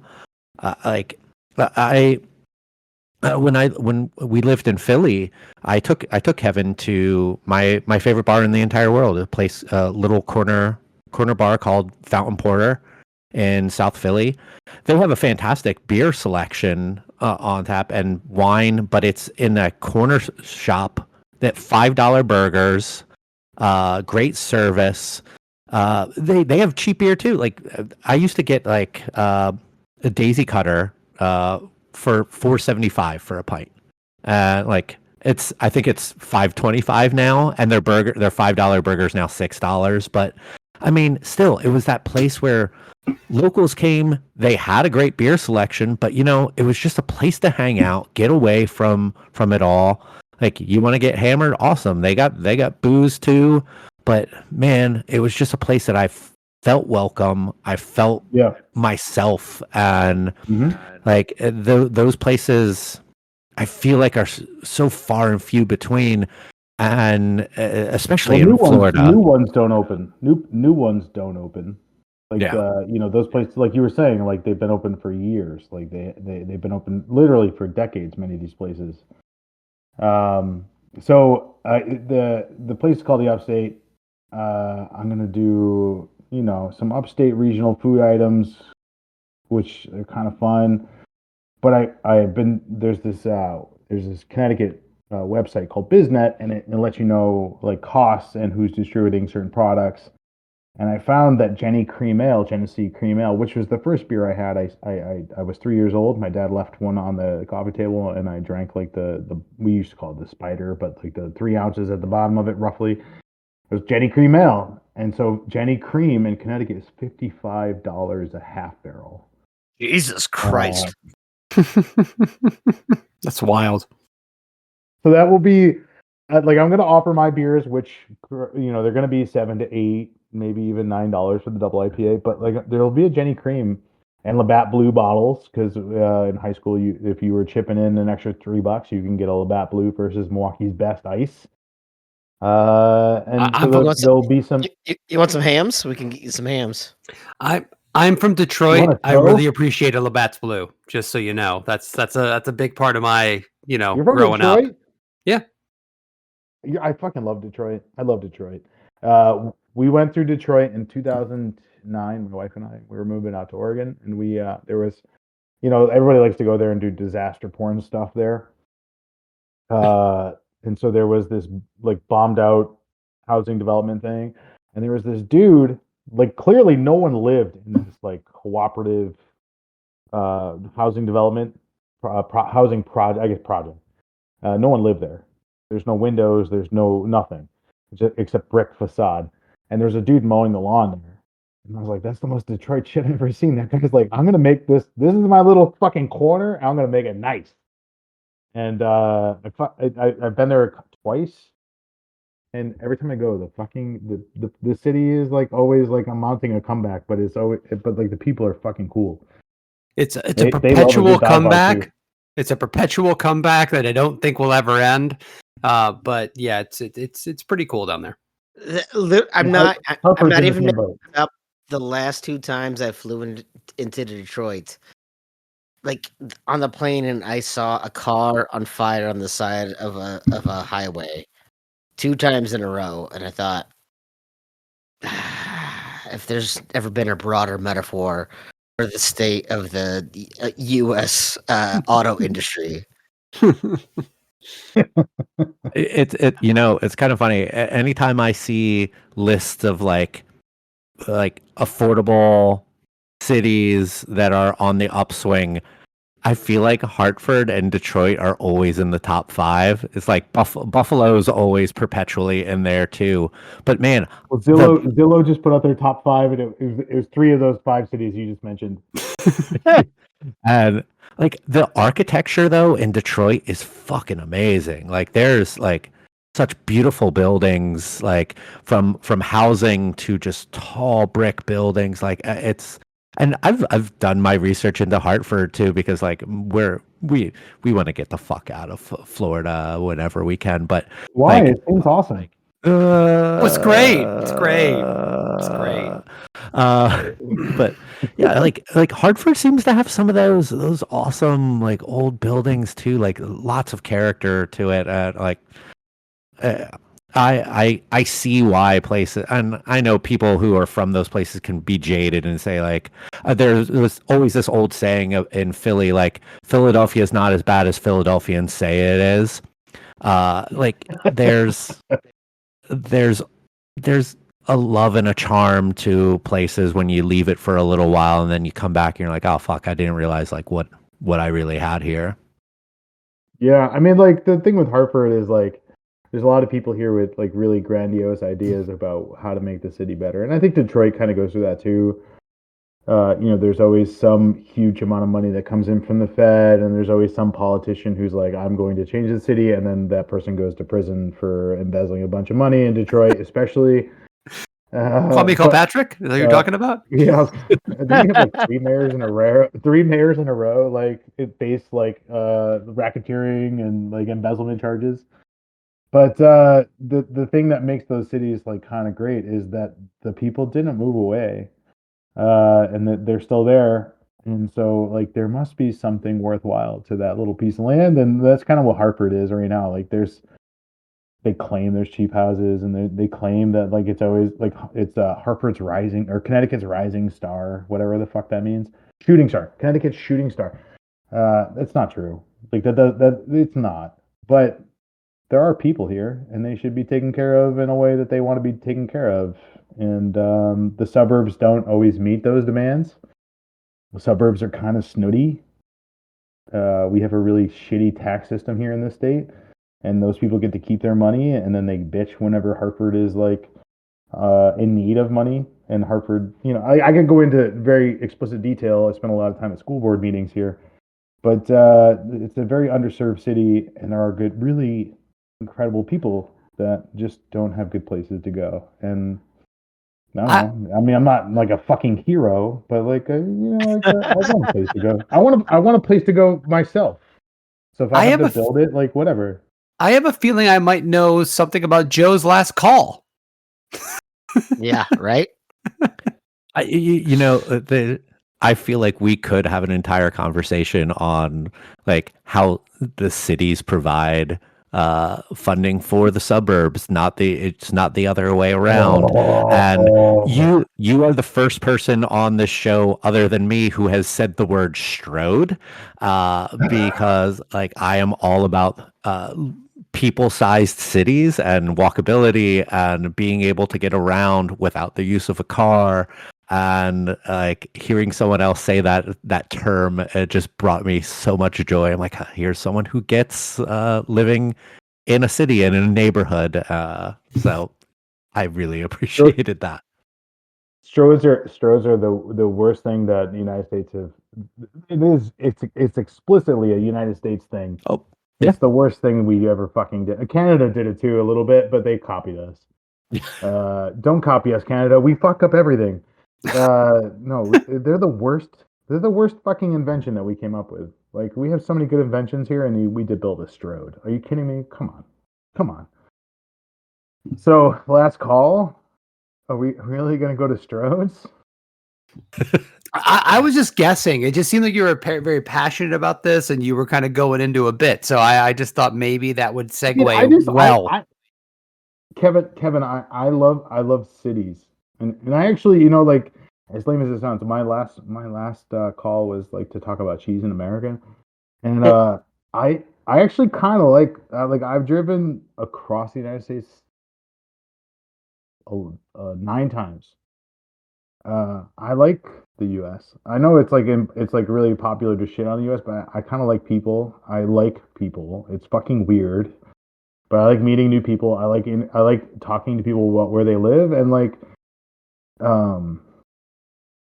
the guy who from Ireland who was shitting on American cheese on Twitter the other day, 2 days ago, really set me off because the makers in this country actually make really good shit. Like everything about our country is like fucked up right now. Like we've got Trump and we've got like right-wing Republicans fucking up everything, and Florida's a shit show. And it's not just Florida, it's like Texas and it's the South, and we've got these weird little bubbles of like liberal areas that also do really conservative shit, but they're blue, and so nobody actually complains about them out loud.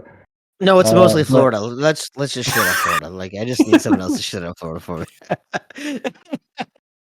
No, I feel like shitting on Florida is like shitting on Nickelback. Like which you've done already.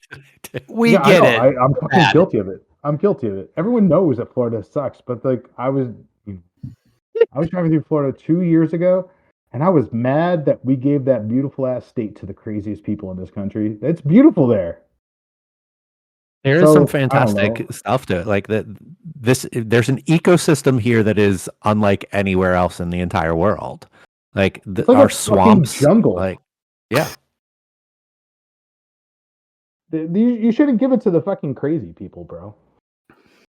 You should take it back. Like fuck them. Let them have Kansas. Kansas. Mike, let's take it back. You and me. Let's do it. Taking it back. I mean, that ship might have already sailed. But I don't know. I was seeing that guy complain about American cheese. He was like saying, "Oh, I like to see Americans." He was like an Irishman saying, "These tariffs are going to get in the way from importing cheese. I'd like to see Americans live on American cheese." And bro, like we have world-class cheese in this country. Like you're so stupid and full of European hubris that you can't even like go Google search like the cheese that we make here. We make some of the, it's kind of like a very microcosmic point that people have about Americans, that we like only eat McDonald's, but like we don't. Like there's like Jasper Hill up in Vermont. Wisconsin won 36% of the World Cheese Awards last year. Humboldt Fog in California. And then you can extend that out to beer. Like we make some of the best beer in the world. You can extend that out to like my friend John Francis Designs in Lowell, Mass, who's making some of the best wood-crafted, like he makes these little pasta shapers. Like if you want to like, he's incredible. Like fucking Chrissy Teigen's using this shit. Like you can extend that out to music, to everything we do. Like the people here in America are actually pretty dope. So also, I didn't know Ireland was known for their cheese. Like I've never particularly been like, oh, you know what I really want is cheese from like I can say France, right? I can say Switzerland. I can say whatever. I've never been particularly like, oh no, the connoisseurs really love the Irish. Like what kind of hubris does it take? Like, oh no, yeah, the Irish do make good cheddar. The Irish are pretty good cheesemakers too. But like, I'm not saying they're not. I'm just saying they're not necessarily like Kerrygold, Dubliner. Yeah, Dubliner is one of the best cheeses. Dubliners, what's up? Yeah, sure, but they're not necessarily known as like the one and only source of cheese in the world. Fair, but right, still, like, they make good cheese. Well, sure, but like France also makes really good cheese, right? America makes a variety of cheeses. Like I like that this has devolved into the cheese cast, where we just talk about what countries are making good cheese. I also am a little bit confused. we didn't go into last call, but we kind of went into last call. And now we're just talking about cheeses. It's chaos right now. It's Thunderdome. I'm cool with it. I'm rolling with it. But I just want to acknowledge it. Dogs living together. Mass hysteria. I guess my larger It is true. This man has no dick. My larger point about the cheese guy is just that as Americans, we always like have this thing where this person is this, they live there, they must see this, and I'm not saying that there's a unifying force between us. There probably is, and like we're so balkanized here in the States. Well, I guess my larger point is like the states. Did you? Yeah, we're not hearing you too well. Did you just go underwater? Sounds like Aquaman. Let me move my little microphone. Does that work better? No, now you want to be a robot. I say now you just sound like someone with one of those voice box that had a trachea. Yeah. 2 hours later. All right, Mike, get this thing back on the rails. Let's do it. All right, let's do official last calls. If a little bit. Oh, is it still underwater? It's better. It's better. What did you do? I feel like you're surfacing. I fucking shook it like it was Heinz ketchup, bro. Jesus Christ. You do have to be careful when you shake that up. Then you open it, a little bit will spit out just like a beer can. I find that happens with my sriracha bottle all the time. All I can say is fuck that. That's terrible. Don't let that happen. I'll stop buying that ketchup or beer. Oh God, that's brilliant. Oh. We'll head into official last calls now. The point in the show where we give each other an unspecific amount of time to talk about whatever it is that we want, beverage related or not. Only rules are, and rules don't really count when we have guests. It's usually uninterrupted, unopposed, and unobjected, meaning we don't talk about it. But it is. Kevin, you want to kick things off? I will. Joe, you were saying some really important things about what's going on in this country right now. I mean, you were talking about you can't raw dog life because of what's happening. And for longtime listeners or people that listen to us, hopefully every episode, they'll know around the time of the election, I came on for our last call and said, I don't think I can engage anymore. I had no hope for the future. I stopped watching the news. I stopped listening to podcasts that were important to me, that were covering important topics that were happening in politics. I have a lot of resources that I traditionally will engage with. And I basically said, I can't do it anymore. I just can't. I'm hopeless. I'm miserable. And I'm sad for what's happening. And I just had to disengage. And I said that I hope at one point I'll get back. I'll come back, but I just didn't know when it was going to be. Over the last couple weeks, I've actually started to listen to a few podcasts and watch a few YouTube channels that cover like legal cases and things of that nature. And I've kind of like dipped my toe back into the water. And I'm feeling a little more hopeful.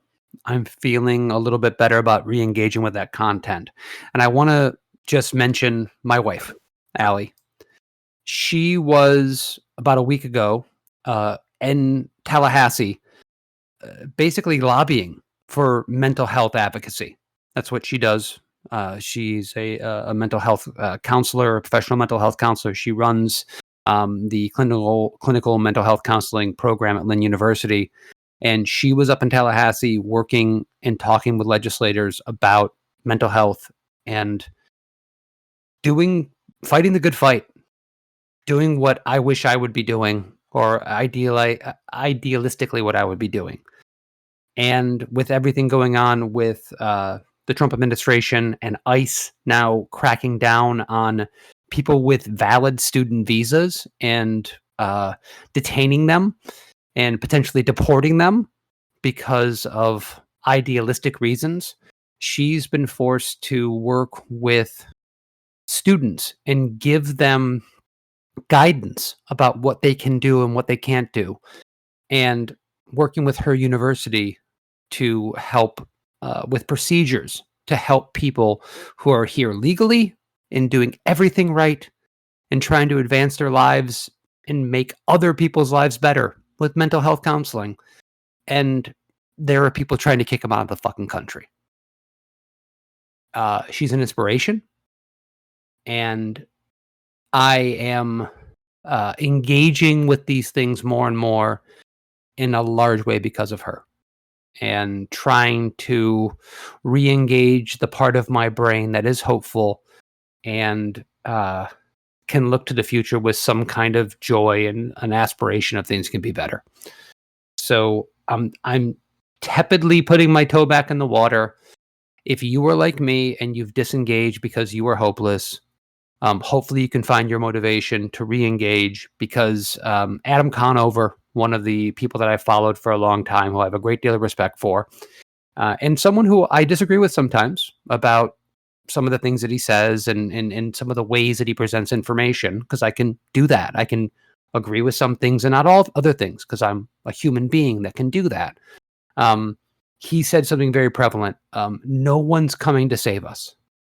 No one's going to ride in on the white horse and fix everything. It's going to be us. So if you're like me and you've disengaged for whatever reason, maybe you can find the inspiration to start re-engaging again and maybe find a way to make things better.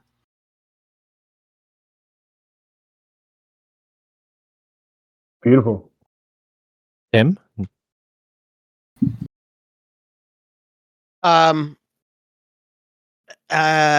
Boy, first of all, not a great thing to follow for me to sound profound, because I know Kevin with the turnaround jumper at the buzzer. But no, one thing I really wanted to bring up. This is not going to mean a whole lot to 99% of our listeners, except for maybe like 1.5. But the Minnesota beer community lost a big influence this week. Tom Berg from Falling Knife passed away suddenly this weekend at his home, and he was the guy that he was the owner, founder, whatever, of Falling Knife Brewing in Northeast Minneapolis.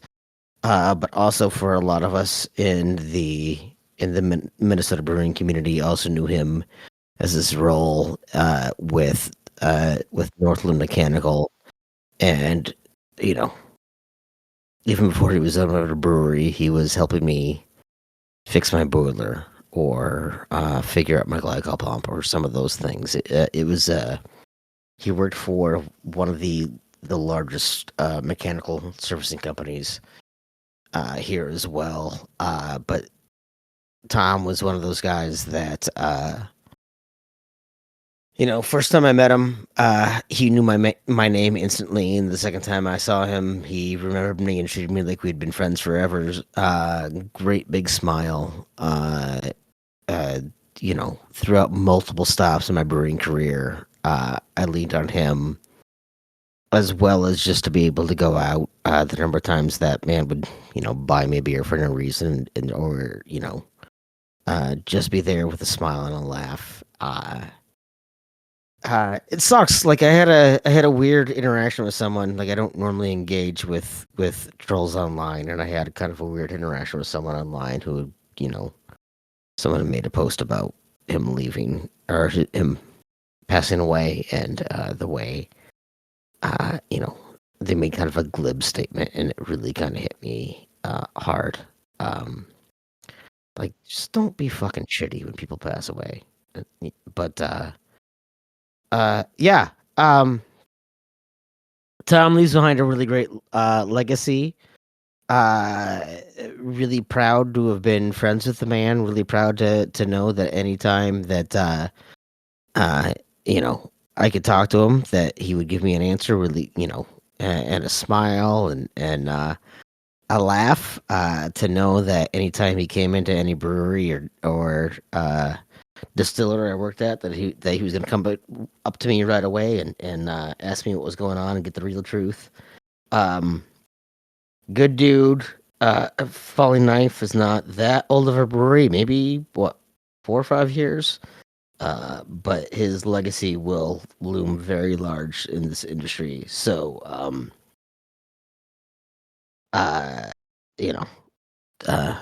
want to kind of raise a glass and thank Tom for everything he did for the Minnesota brewing community.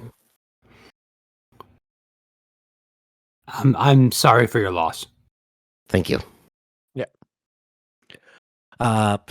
Jesus, like I feel like perpetually everything's gonna feel like my next one. What's the deal? What's the deal with Bubblicious? What happened to Bubblicious? So social media fucking sucks as a whole. Like I'm not on Twitter anymore. I quit there. It feels like a long time ago, but I don't really know what it was. Maybe 6 months ago, maybe a year. I don't really know. Instagram is a fucking just pile of garbage with meme generating all over the place there. It's trying to be TikTok, it's trying to be Snapchat, it's trying to be everything else and failing miserably at that. Its attempt at Twitter with threads is just engagement bait. Like just ask any dumb question in order to get engagement and get your fucking followers up. Blue Sky has been a bit of a revelation with like actual decent community, but man, ever since the fucking elections, my feed has just been filled with even more just terrible, depressing shit all the time. And like I am very firm in my beliefs on a lot of stuff, and I fall with, I think I can say confidently, all three of these gentlemen here. I usually like to let my money speak for me, and where I spend my money, where I donate money to, instead of being vocal itself. But man, like I've just wanted to spread art and spread fun and stuff as well, because we do need some sanity in this world, and art is a fun way of expressing creativity in yourselves. And Blue Sky has been a decent place for me to spread my art, to find new art. But of all places recently, I have found Reddit has been a fucking great place to find art and spread art. I know that it's a cesspool in a lot of places, but you know what? There's some really cool communities on Reddit of like really genuine people. Like I've come across a sub community of people who just post pictures of their walks, and like I've posted some of my very highly edited, very dark images of trails that I love to take. And they're like, this is beautiful. Thank you for sharing. And it's like, oh my God, these people are so fucking nice. But man, like when you feel like you're just being beaten over the head by the news cycles every fucking day and you need something, there are those communities that are still out there. If you need something to stay sane, like I am like Joe, a perpetual optimist with the beer industry. I still fucking love this industry, and I still want to be highly involved in this industry as much as I fucking can. So finding people that want to talk beer, finding people who want to share art, finding people who want to share music and all of that, like, is still so important to me, and I think important to a lot of people in order to stay sane out there. So think outside of the bubble. I've been a long time lurker on Reddit, and finally was like, you know what, let me just make an account that I can post my photography on, and was like, holy shit, people have given me fucking gold on there. And I'm like, and Kevin's probably like, you have gold? That's important right now in this market. But no, Reddit gold doesn't really give you a whole lot. But I mean, it's it's something in the whole scheme of Reddit, like that people actually think that a post that I made was important enough that they bought something to give to me. So yeah, hi Reddit. Like you're being kind of cool. So there's that. Joe, do you want to go off on cheese people more? Well, I guess I'm going to do it. I don't know. I've never listened to your podcast before, so maybe somebody has done this before. I'm sorry, guys. I've listened to your podcast before. You and nobody else. I mean, that makes sense. But I actually, well, one, I like I said before, it's always funny to me when I get invited on podcasts. I've been on like I own a brewery, so people ask me to be on podcasts. I'm not that cool.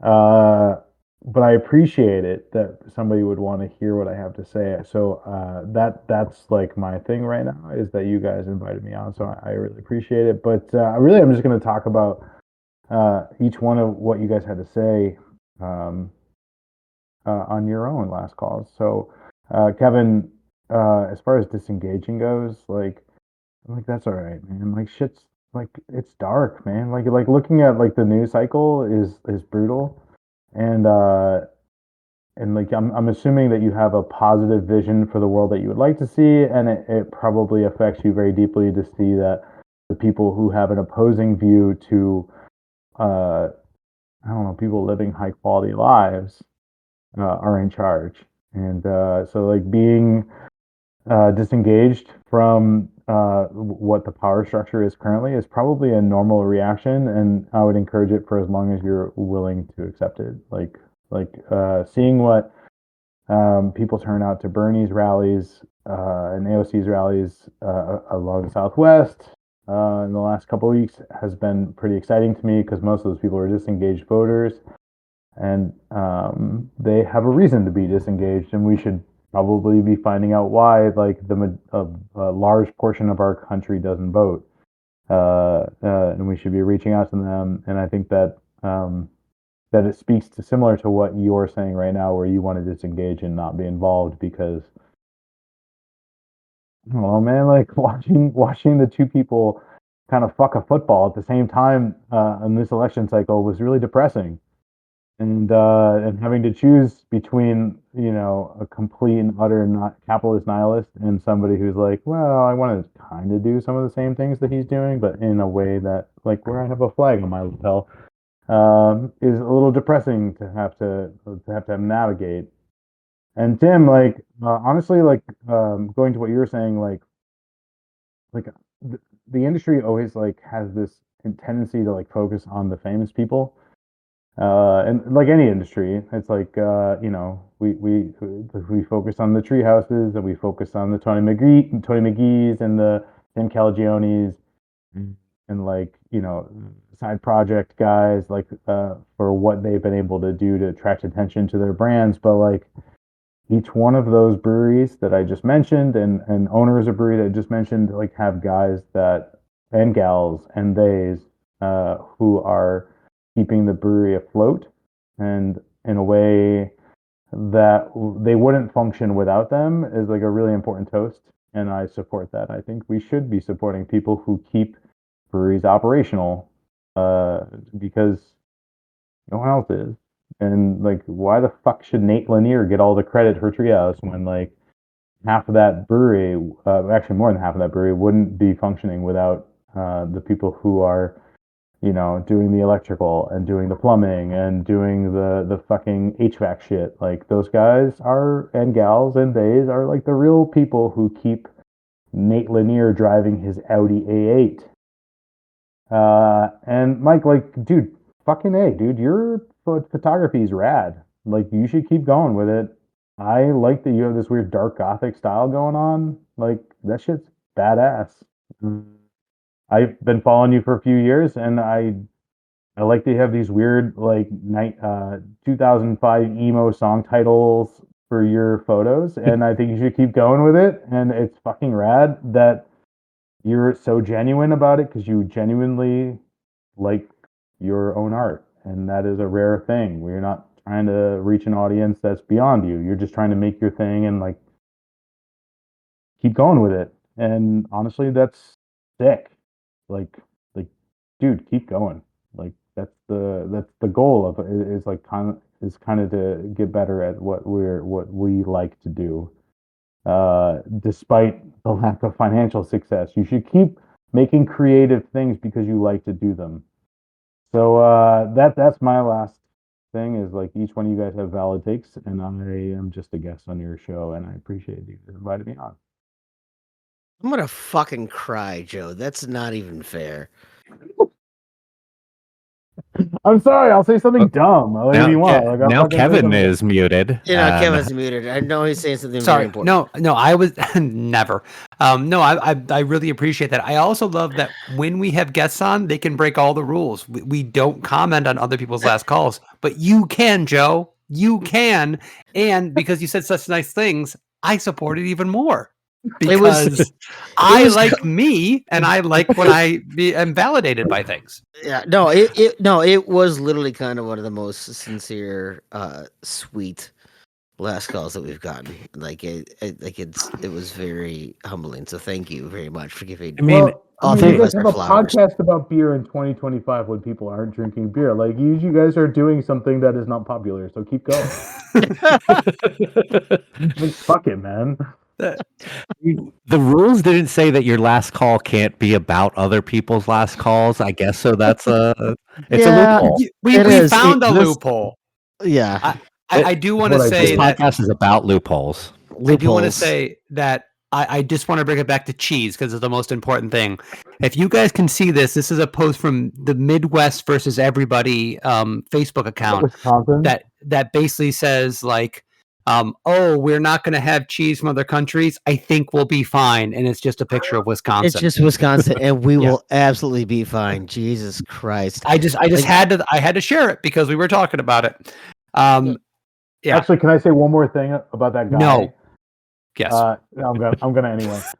His second tweet was about how Americans are going to survive on cheese in a can, and which is really funny because Cougar Gold, which is a cheddar from Washington State University, it comes in like a tuna can shaped can. Yeah, is one of the best cheeses in the entire fucking world. Oh yeah. And I hope that one day that man politely has one of those cans shoved up his ass. And I would like to take this opportunity to thank everyone for tuning into the Cheesecast, and thank you all for the time and the energy. And we just had a real Gouda guys. time, and you can get the fuck right out of here with that joke. Oh my god. Oh my god, that's so nice. That's beautiful. We just gotta cut now. Chago, that was good. Can we? Oh god damn it! Don't try to Actually, there's a brand of cheese here in Connecticut from Cato Corner that's called Woman Chago, and I want to give them a shout out because their Cato Corner is world class cheese, and we did a pairing with them for a beer release last year, and Cato Corner make some of the best cheeses in America, and they oftentimes are awarded for their talents and skills. And Woman Chago is fucking ridiculously good. So shout out all 17 people, dudes in flannels and beards who are listening to this episode. Get some Cato Corner Woman Chago. I am pulling up their website as we speak, and I'm like, I have like a port wine cheddar in my fridge right now and some pita chips. And the second we are done recording, you can guarantee I'm getting that port wine cheddar and pita out, and I'm gonna make myself the bougiest, shittiest cheese and crackers. Well, celebrate American makers. I think we should hurry to the end of this show for two reasons. You can eat cheese and I can use the bathroom. Just two reasons. Mostly for you, Tim. I don't care about me. I care about you. Awesome. Thanks, guys.